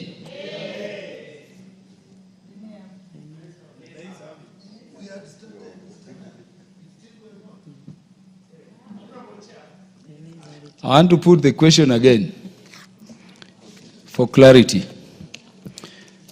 Honorable members, I put the question that clause 7 be amended as proposed. Will as many as are of that opinion say aye? Aye. Will as many as are of a contrary opinion say nay? Nay. The nays have it.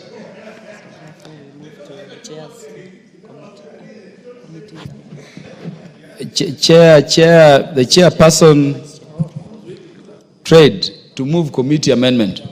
Thank you, Mr. Honorable Chair. I propose to move the amendment as it appears on the order paper, that is by deleting the clause and substituting it with a new clause. And therefore, the justification for that is to enhance clarity on the registration of labeled startups, and this will assist the startups to leverage on the benefits of the granted startups. Remember, Chair, we are moving on from clause 6, where we are already created the startups, and we have already set up the labeled startups. So if we do not carry this amendment, then it will be difficult for then registration of new startups as labeled startups. Thank you. Honorable members, I propose the question that clause 7 be amended as proposed by the chairperson trade. The Honorable Undo. Chair, I want to support the amendment, and probably KJ is busy or transacting other businesses.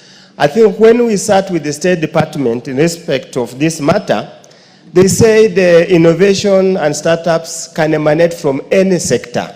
So that's why the purpose of setting a multi-agency startup committee instead of a registrar.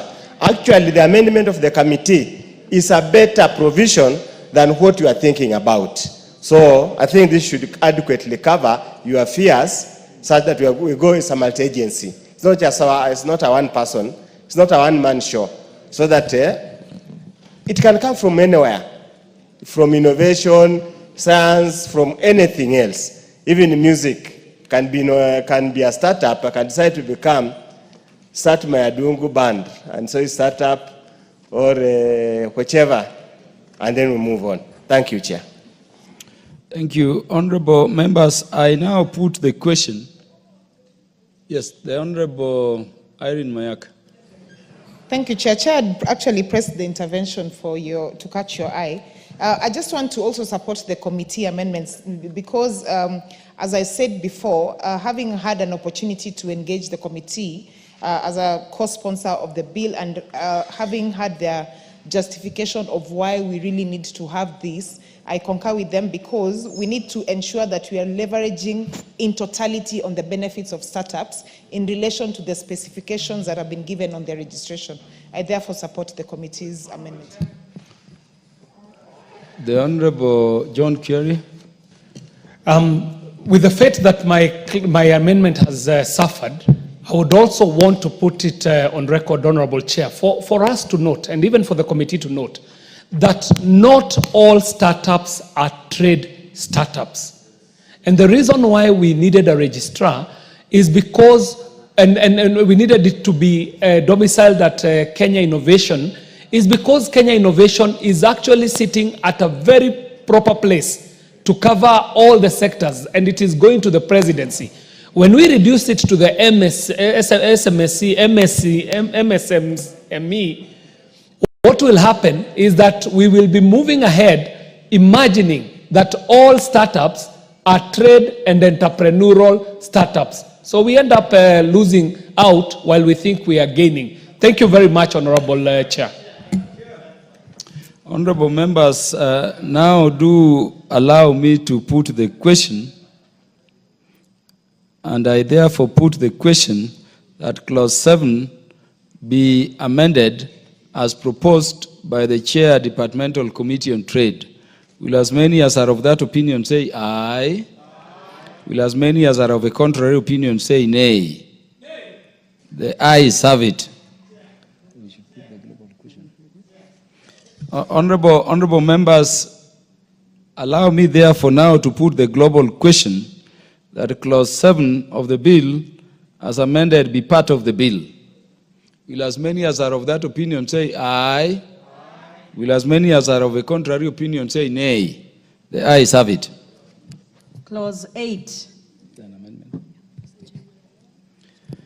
Honorable members, I propose the question that clause 8 be part of the bill.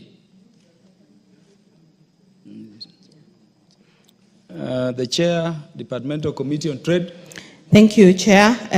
As I proposed clause 8, I just wanted the members to note that this startup bill and the agency will be seated, all the agencies will be seated together at the Kenya National Innovation Agency that is coordinated at the presidency, and the only role the MSME department, the State Corporation of, the State Corporation of MSME will do is to facilitate the financial production and marketing issues. So on clause 8, we are proposing to and amend as proposed in the order paper.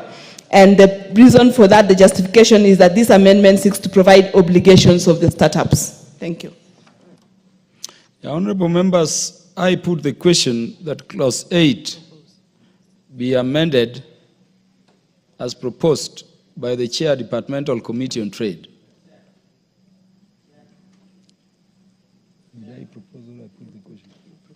Honorable members, I'll repeat. Honorable members, allow me to propose the question that clause 8 of the bill be amended as proposed by the Chair, Departmental Committee on Trade. Honorable Oundo. Chair, I think we need to be very clear.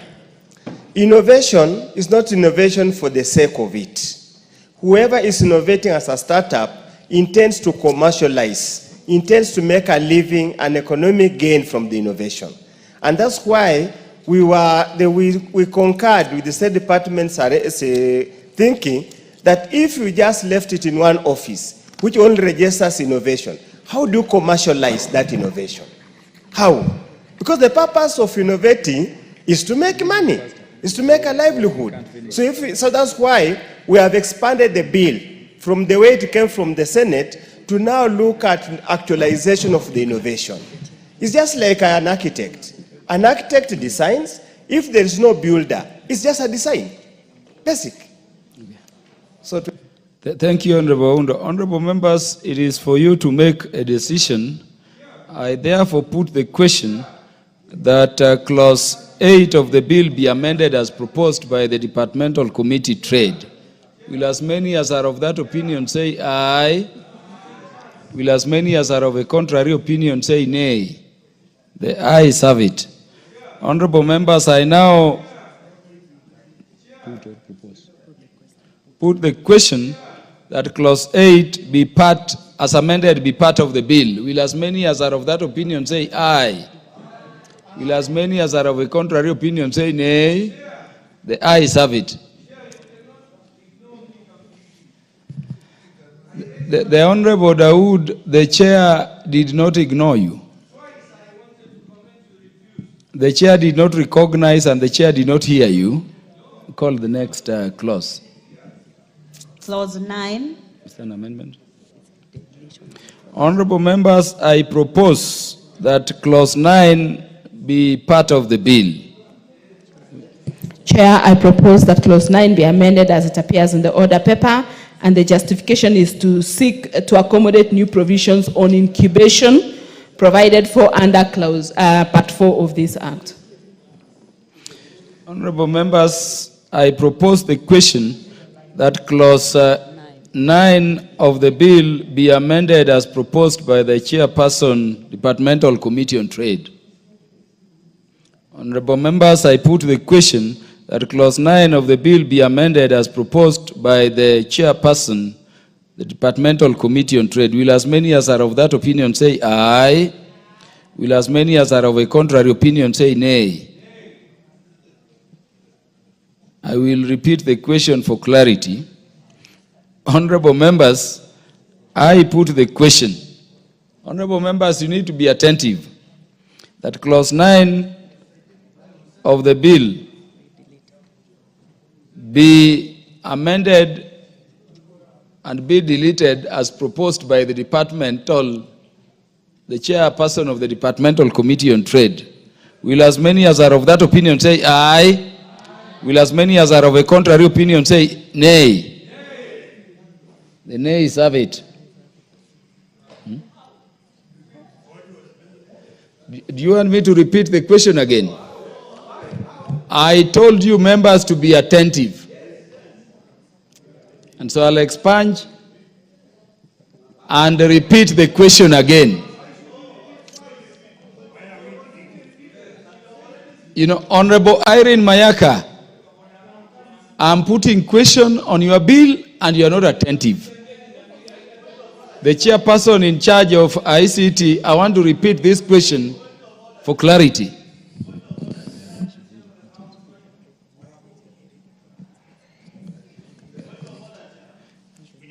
I have pronounced myself on clause 9 as the chairperson. If anybody has an issue with it, you have the avenue of recommittal. Next order. Clause 10. Honorable members, I propose the question that clause 10 be part of the bill. Is there an amendment? Yes, Chair. The chair, trade. Chair, I propose that clause 10 be amended by deleting as it appears in the order paper, and the justification is to, the proposal is in the bill in order to accommodate the new provisions on labeling and registration by the Startup Committee, which is a clause already passed by this House. Yeah, honorable members, I propose the question that clause 10 be amended as proposed by the chair, trade. Honorable members, Honorable Nyikal, you want to? Chair, I think what would help the mover is where you are doing a complete deletion, where we are doing, I would like the attention of the mover, where we are doing a complete deletion, it's actually better, even if it takes time, to actually read out what you are deleting. As much as I can see you are explaining, but it would make much sense to know what you are deleting. That's why we are getting there. So if we could just go through what is being deleted. That's a fair request, Honorable Nyikal. Mover.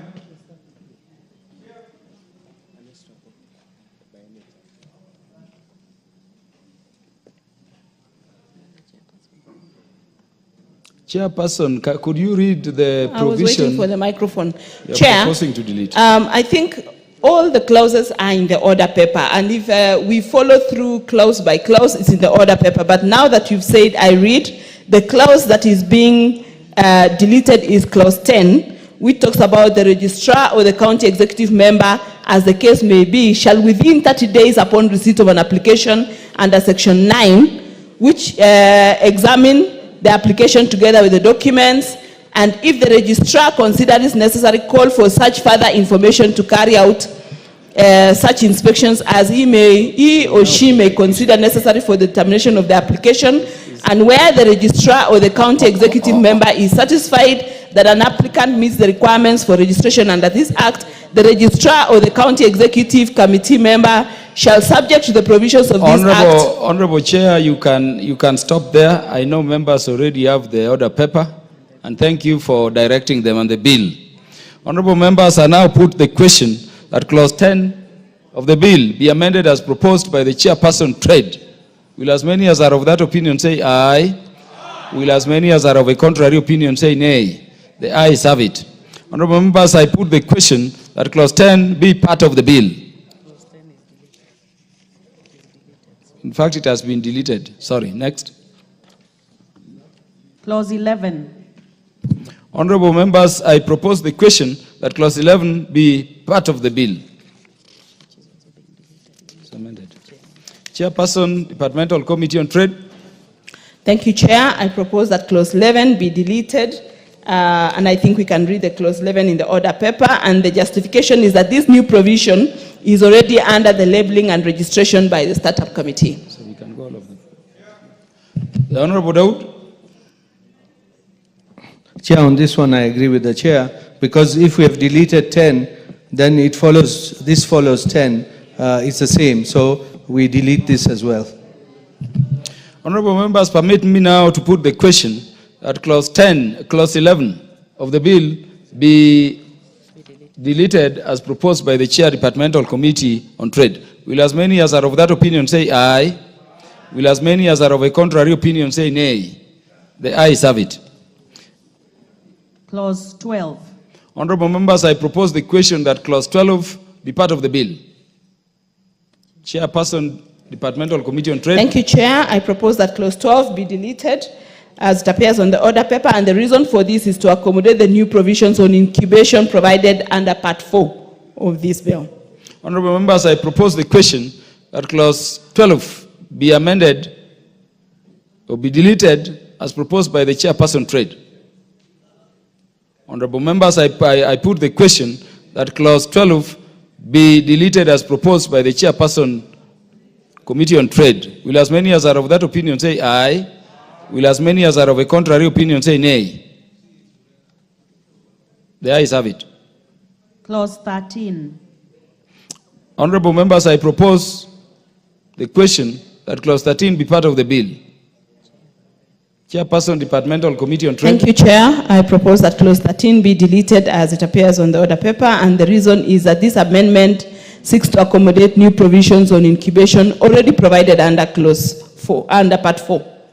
Honorable members, I propose the question that clause 13 be deleted as proposed by the Chairperson, Departmental Committee on Trade. Honorable members, I put the question that clause 13 be deleted as proposed by the Chairperson, Departmental Committee on Trade. Will as many as are of that opinion say aye? Will as many as are of a contrary opinion say nay? The ayes have it. Clause 14. Honorable members, I propose the question that clause 14 be part of the bill.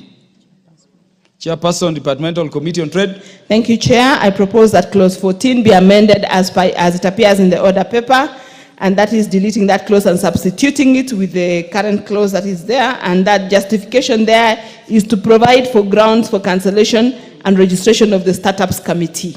Honorable members, I propose the question that clause 14 be amended as proposed by the Chairperson Trade.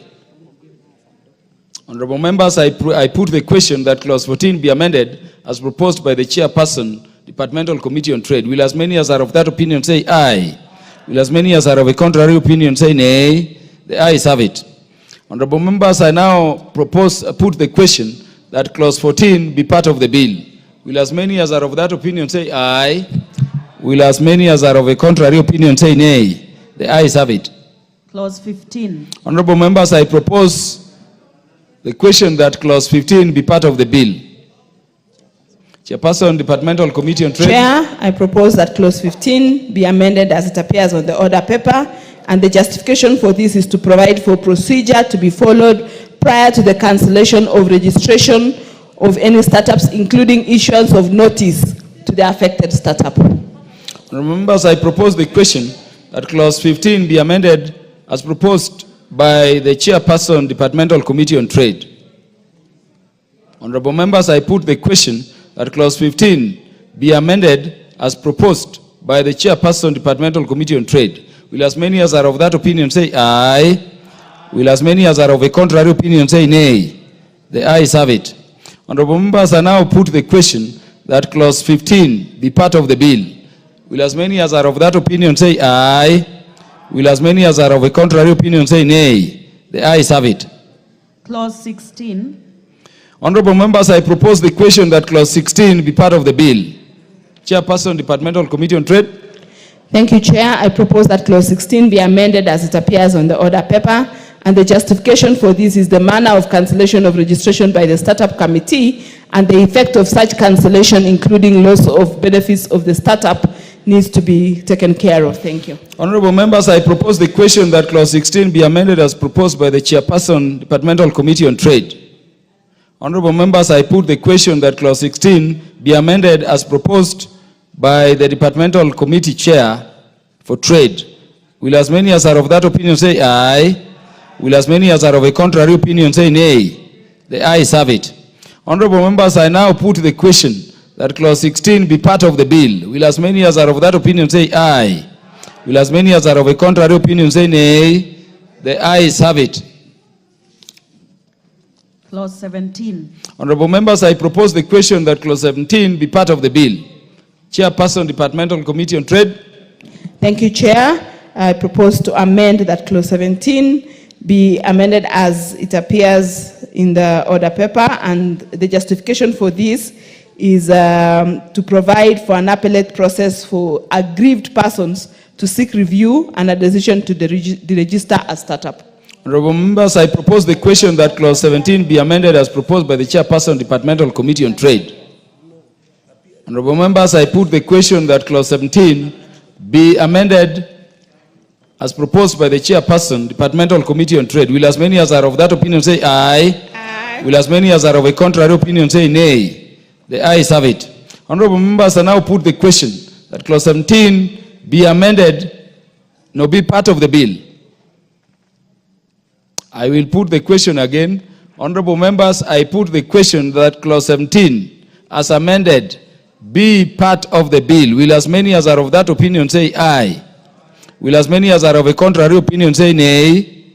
The ayes have it. Clause 18. Honorable members, I propose the question that clause 18 be part of the bill. The Chair, Departmental Committee on Trade. Chair, I propose that clause 18 be amended as indicated in the order paper, and the justification for this is that it empowers the startup committees to keep a register of startups registered, cancelled, or voluntarily withdrawn as a startup. Honorable members, I propose the question that clause 18 be amended as proposed by the Chairperson, Departmental Committee on Trade. Honorable members, allow me to put the question that clause 18 be amended as proposed by the Chairperson, Departmental Committee on Trade. Will as many as are of that opinion say aye? Will as many as are of a contrary opinion say nay? The ayes have it. Honorable members, allow me now to put the question that clause 18 be part of the bill. Will as many as are of that opinion say aye? Will as many as are of a contrary opinion say nay? The ayes have it. Clause 19. Honorable members, I propose the question that clause 19 be part of the bill. Chair, Departmental Committee on Trade. Thank you, Chair. I propose that clause 19 be amended as indicated in the order paper, and the justification for this is it seeks to allow the startup committee to alter the register by making changes and corrections that may be necessary. Honorable members, I propose the question that clause 19 be amended as proposed by the Chair, Departmental Committee on Trade. The Honorable Dr. Nyikal. Chair, sometimes it may be good, like in these ones, if you look, they're pretty close.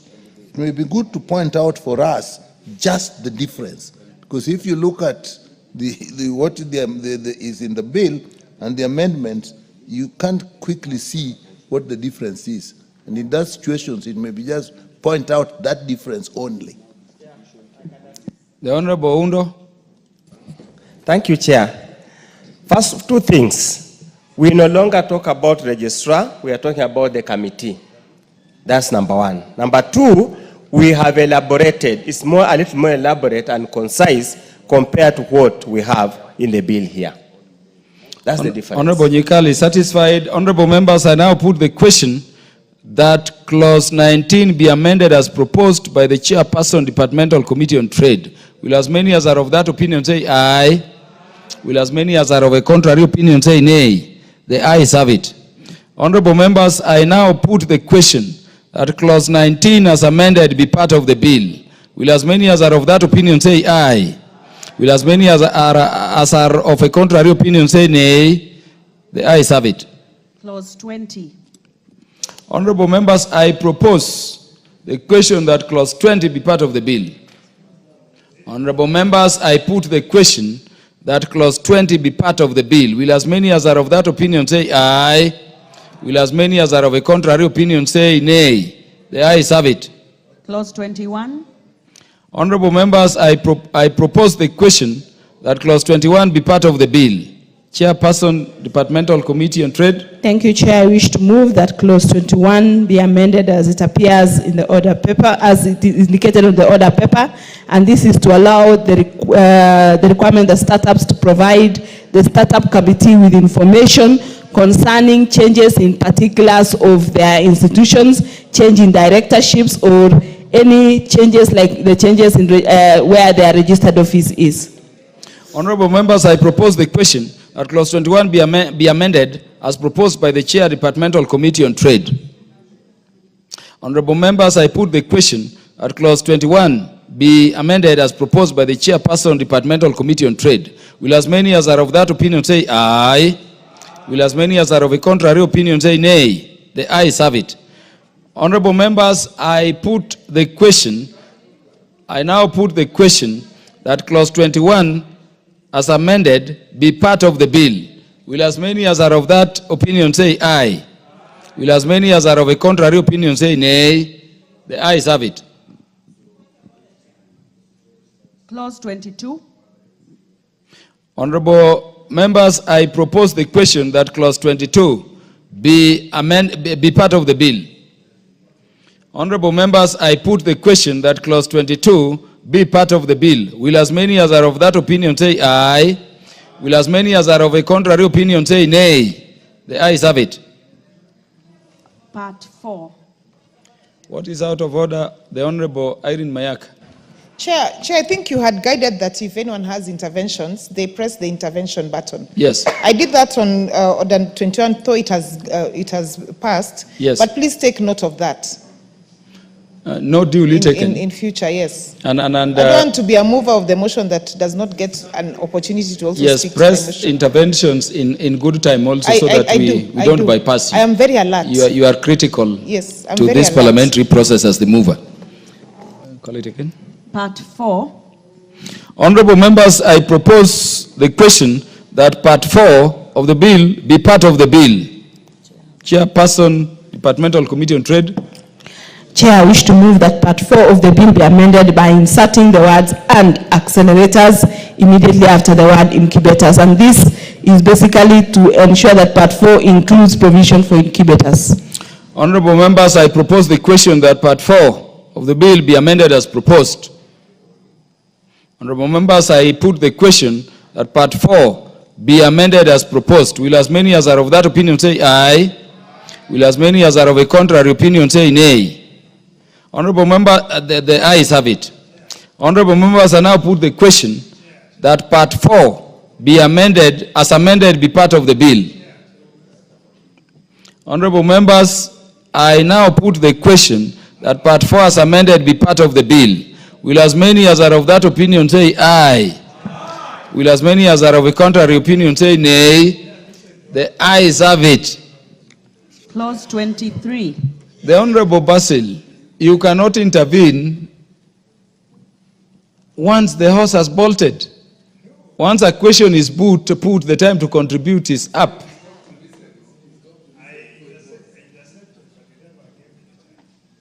I get you, and you get my direction.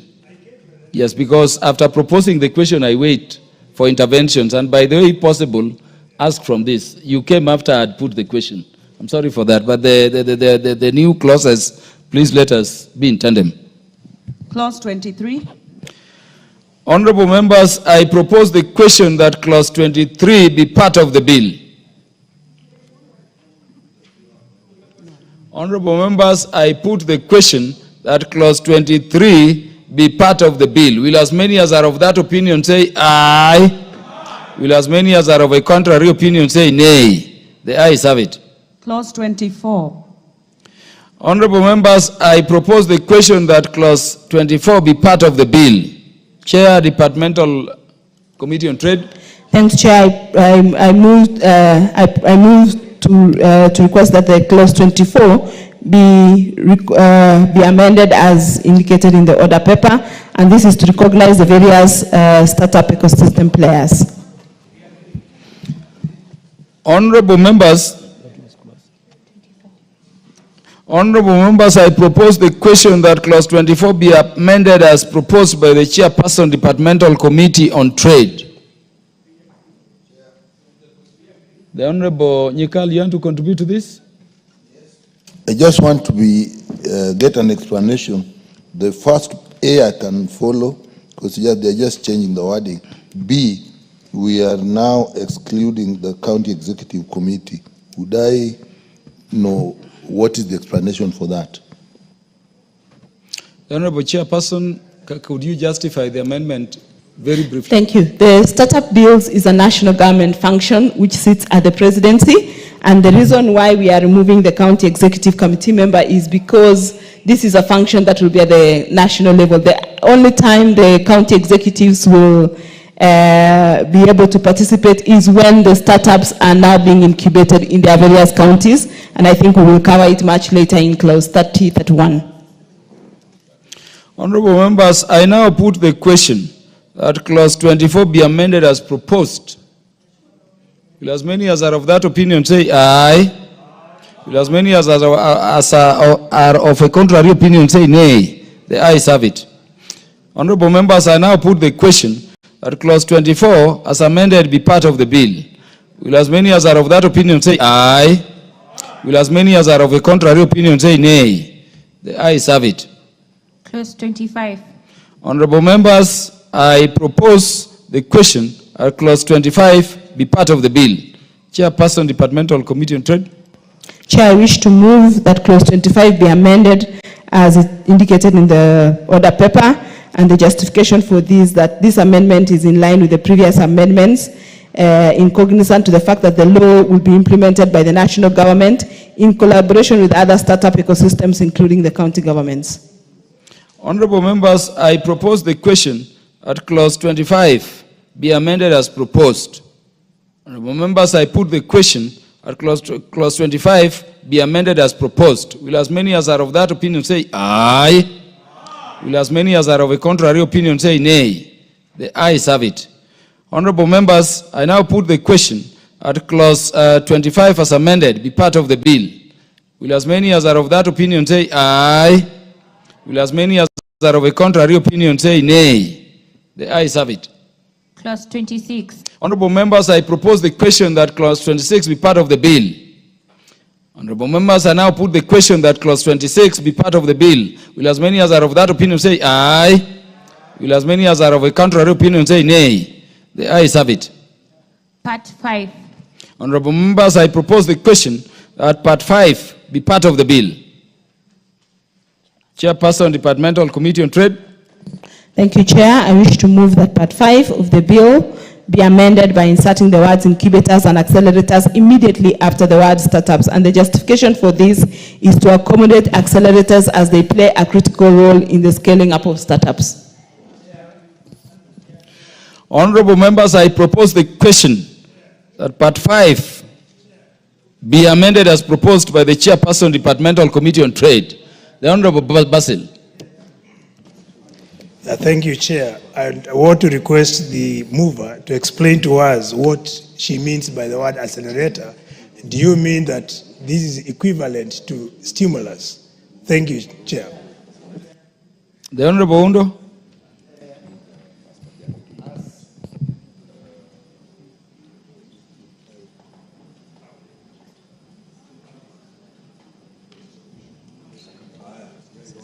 As the Vice Chair prepares to answer the next, let me just assist my colleague here. The ecosystem includes startups, includes incubators, includes accelerators. Now, I want to give you an analogy. Startup, you start. Then you need somebody to incubate.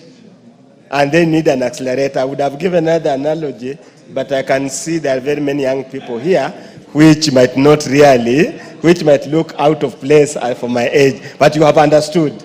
Even Dr. Pukosa can tell you. In fact, you can talk to him, being a medic and a gyna, he will show, he will tell, he'll draw for you the chain. Thank you. He has understood, Chair. Honorable members, allow me to propose the question that part 5 be amended as proposed. Will as many as are of that opinion say aye? Will as many as are of a contrary opinion say nay? The ayes have it. Honorable members, I now put the question that clause 5, part 5 as amended, be part of the bill. Honorable members, I put the question that part 5 as amended be part of the bill. Will as many as are of that opinion say aye? Will as many as are of a contrary opinion say nay? The ayes have it. Clause 27. Honorable members, I propose the question that clause 27 be part of the bill. Chairperson, is that the chairperson? Thank you, Chair. I wish to move that clause 27 be amended as it appears or as indicated in the order paper. And basically, this amendment seeks to enhance clarity in subclause 1 and 2 through the redrafted provision. Honorable members, I propose the question at clause 27 be amended as proposed by the Chairperson, Departmental Committee on Trade. Honorable members, I put the question that clause 27. Yes. Honorable Chair, I'm just seeking your guidance to know the hierarchy of the amendments, to know if we carry the Chair's amendments, whether mine fall automatically. It is just a procedural question, Chair. Yes. Before I proposed the question, I was already advised that the two amendments are independent, and the passage or the fall of the first amendment have no effect on the amendments you'll be subsequently proposing.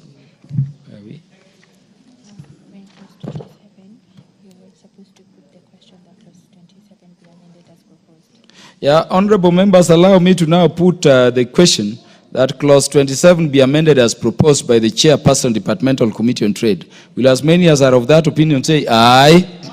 Will as many as are of a contrary opinion say nay? The ayes have it.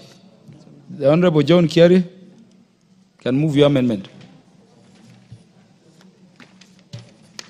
Honorable Chair, I propose that clause 27 of the bill be amended as is appearing on the order paper. And the first amendment that I'm proposing is in subclause 1 by inserting the paragraphs that I have indicated there on the order paper. And the justification for this, Honorable Chair, has to do with the tax breaks that we need for key industries so that we're able to promote investment in sectors that are essential for economic growth and development. And Honorable Chair, my argument is that by offering targeted benefits, the government can drive innovation and enhance competitiveness in high priority areas. And I am sure that the mover of this bill and the chair would agree with me that this amendment is necessary and requisite. Thank you very much. Honorable members, I propose the question that clause 27 be amended as proposed by the Honorable John Kiarie. The Honorable Oundo. Chair, it's very well thought out amendment and very well intentioned amendment. But Honorable Speaker, Honorable Chair, remember Article 114. If you look at these amendments, Honorable Speaker, more or less reads like a finance bill. More or less. And the minister, a cabinet secretary, has no powers at all to issue this kind of tax break without making reference to the provisions in the Constitution. I would really... Honorable Undo, your point is made. The Honorable Dr. James Nikal. Chairman, it's just maybe, I don't know whether procedural. When I look at clause 27 in the bill, I don't see the subclause 1 that was amended previously and even now. So I don't know where the error is, because in the bill itself, it is 27, and there's no subclause 1 that is indicated. It may be an error in the bill. Yes, there isn't. Where is 1? This. Which bill is this? Incentive for startups. Yes, how come there is a difference?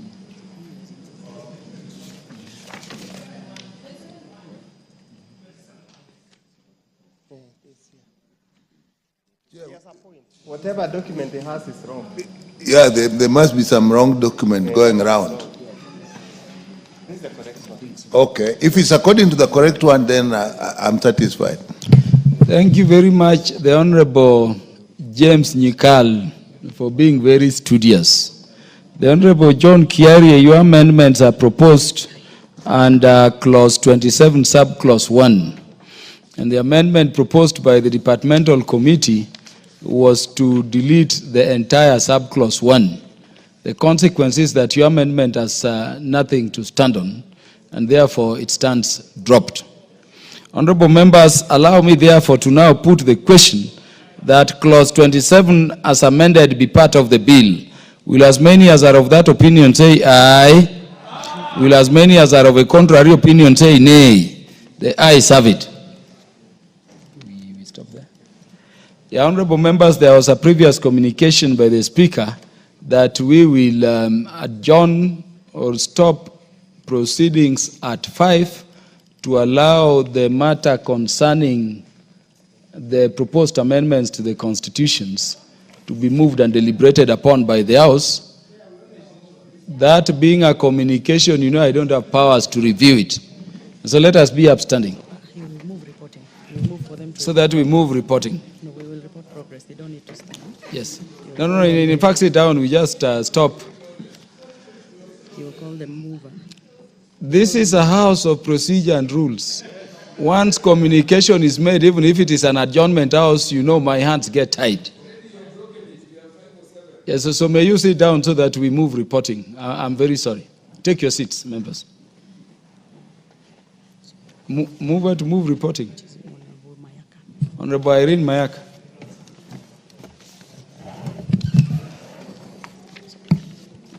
Thank you, Honorable Chairperson. I beg to move that the committee do report to the House its consideration of the Startup Senate Bill number 14 of 2022 up to clause 27 and its approval thereof with amendments and seek leave to sit again. Honorable members, I put the question, which is that the committee do report to the House its consideration of the Startup Senate Bill number 14 of 2022 up to clause 27 and its approvals thereof with amendments and seek leave to sit again. Will as many as are of that opinion say aye? Will as many as are of a contrary opinion say nay? The ayes have it. So we can now leave.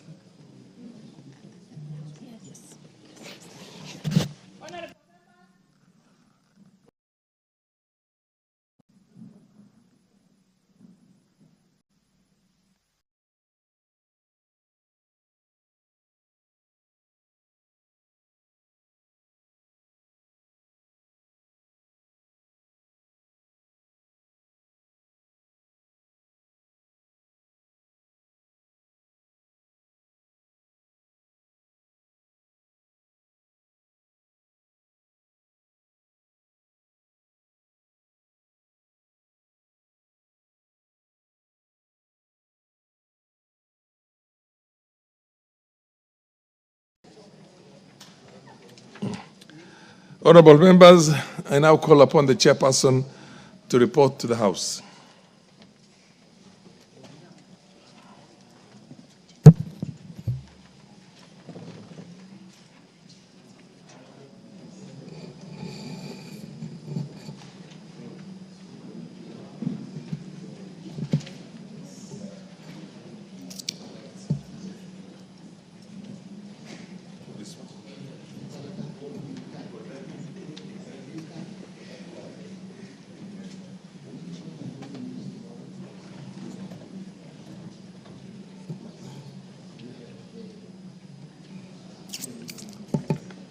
Yes, you should. Honorable Speaker, I beg to report to the committee, that the Committee of the Whole House has considered the Startup Senate Bill number 14 of 2022 up to clause 27 and approved the same with amendments and do seek leave to sit again.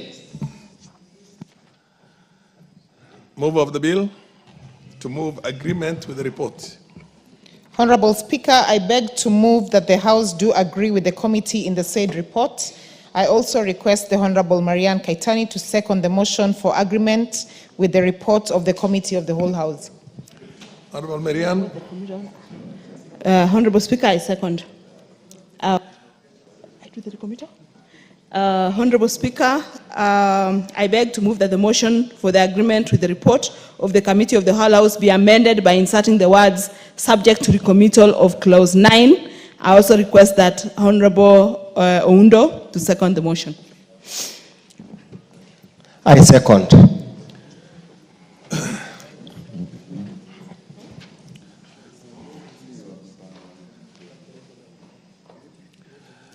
Honorable members, I now propose the question, which is that the House do agree with the committee in the said report.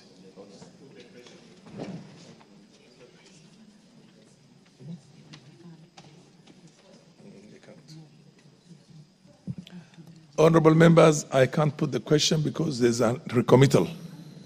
So the question is going to be put at an appropriate date in the future. The chair so directs.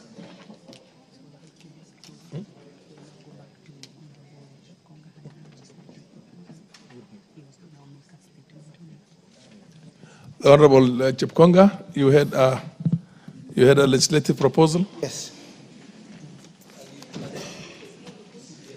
Thank you, Honorable Speaker. Honorable Speaker, I rise pursuant to Standing Order number 114, 7A.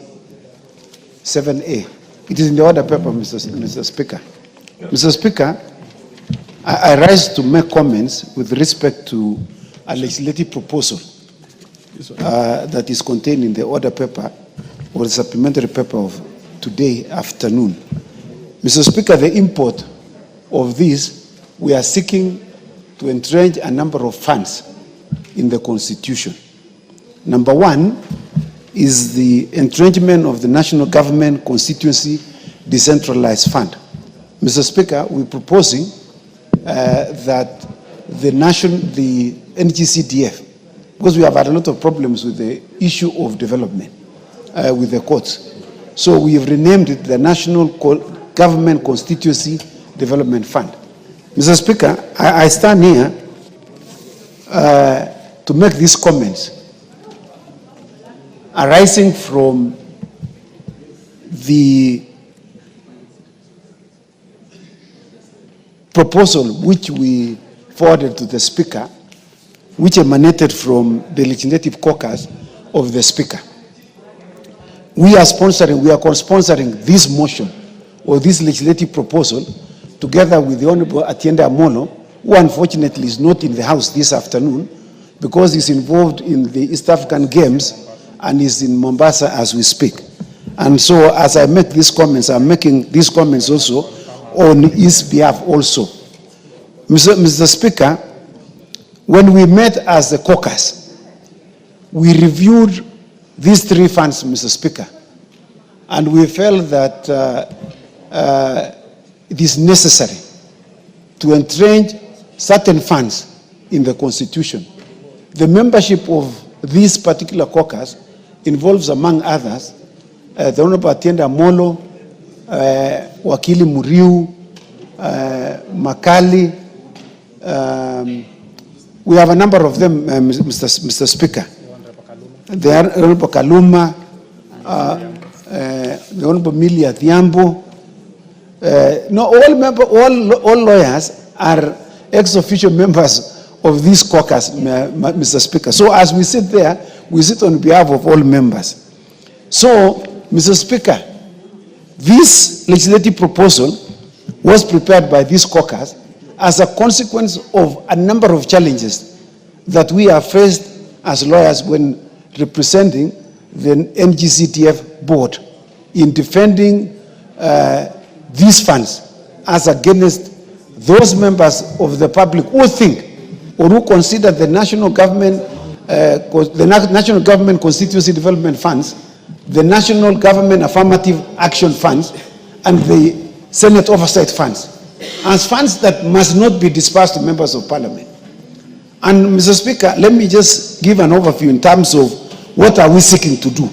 One, we are seeking for the entrenchment of the National Government Constituency Decentralized Fund in the Constitution, which will ensure that the critical role that the fund currently plays in promoting the participation of the people in identification and implementation of priority national government programs is safeguarded, as well as ensuring reasonable access to such services in all parts of the Republic of Kenya as envisaged in Article 6, sub-Article 3 of the Constitution. Two, the entrenchment of the Senate Oversight Fund in the Constitution, which will ensure that the Senate is adequately empowered and resourced to perform its oversight functions as stipulated in Article 96 of the Constitution.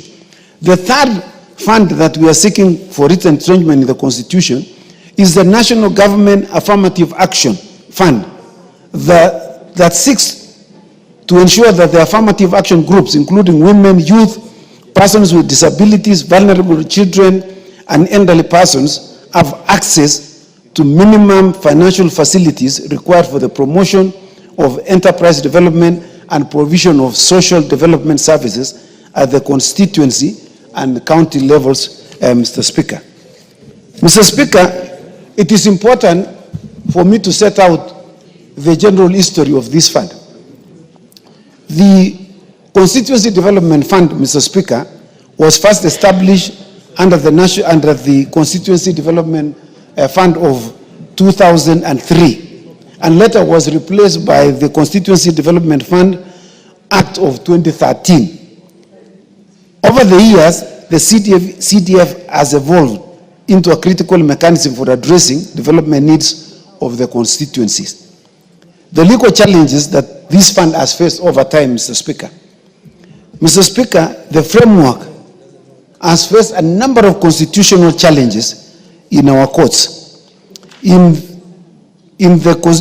petition number 71 of 2013, which was instituted by Social Accountability and Other versus National Assembly and others, the High Court in its judgment delivered on the 20th February 2015 declared the Constituency Development Fund Act of 2013 as unconstitutional. The court held that the CDF Act 2013 violated key constitutional principles, including the principle of separation of powers, division of functions, and the principles of public finance. Despite the judgment, the court suspended the declaration of invalidity for 12 months to allow Parliament to enact remedial legislation or wind up the ongoing projects under that particular legislation, Mr. Speaker. Honorable Speaker,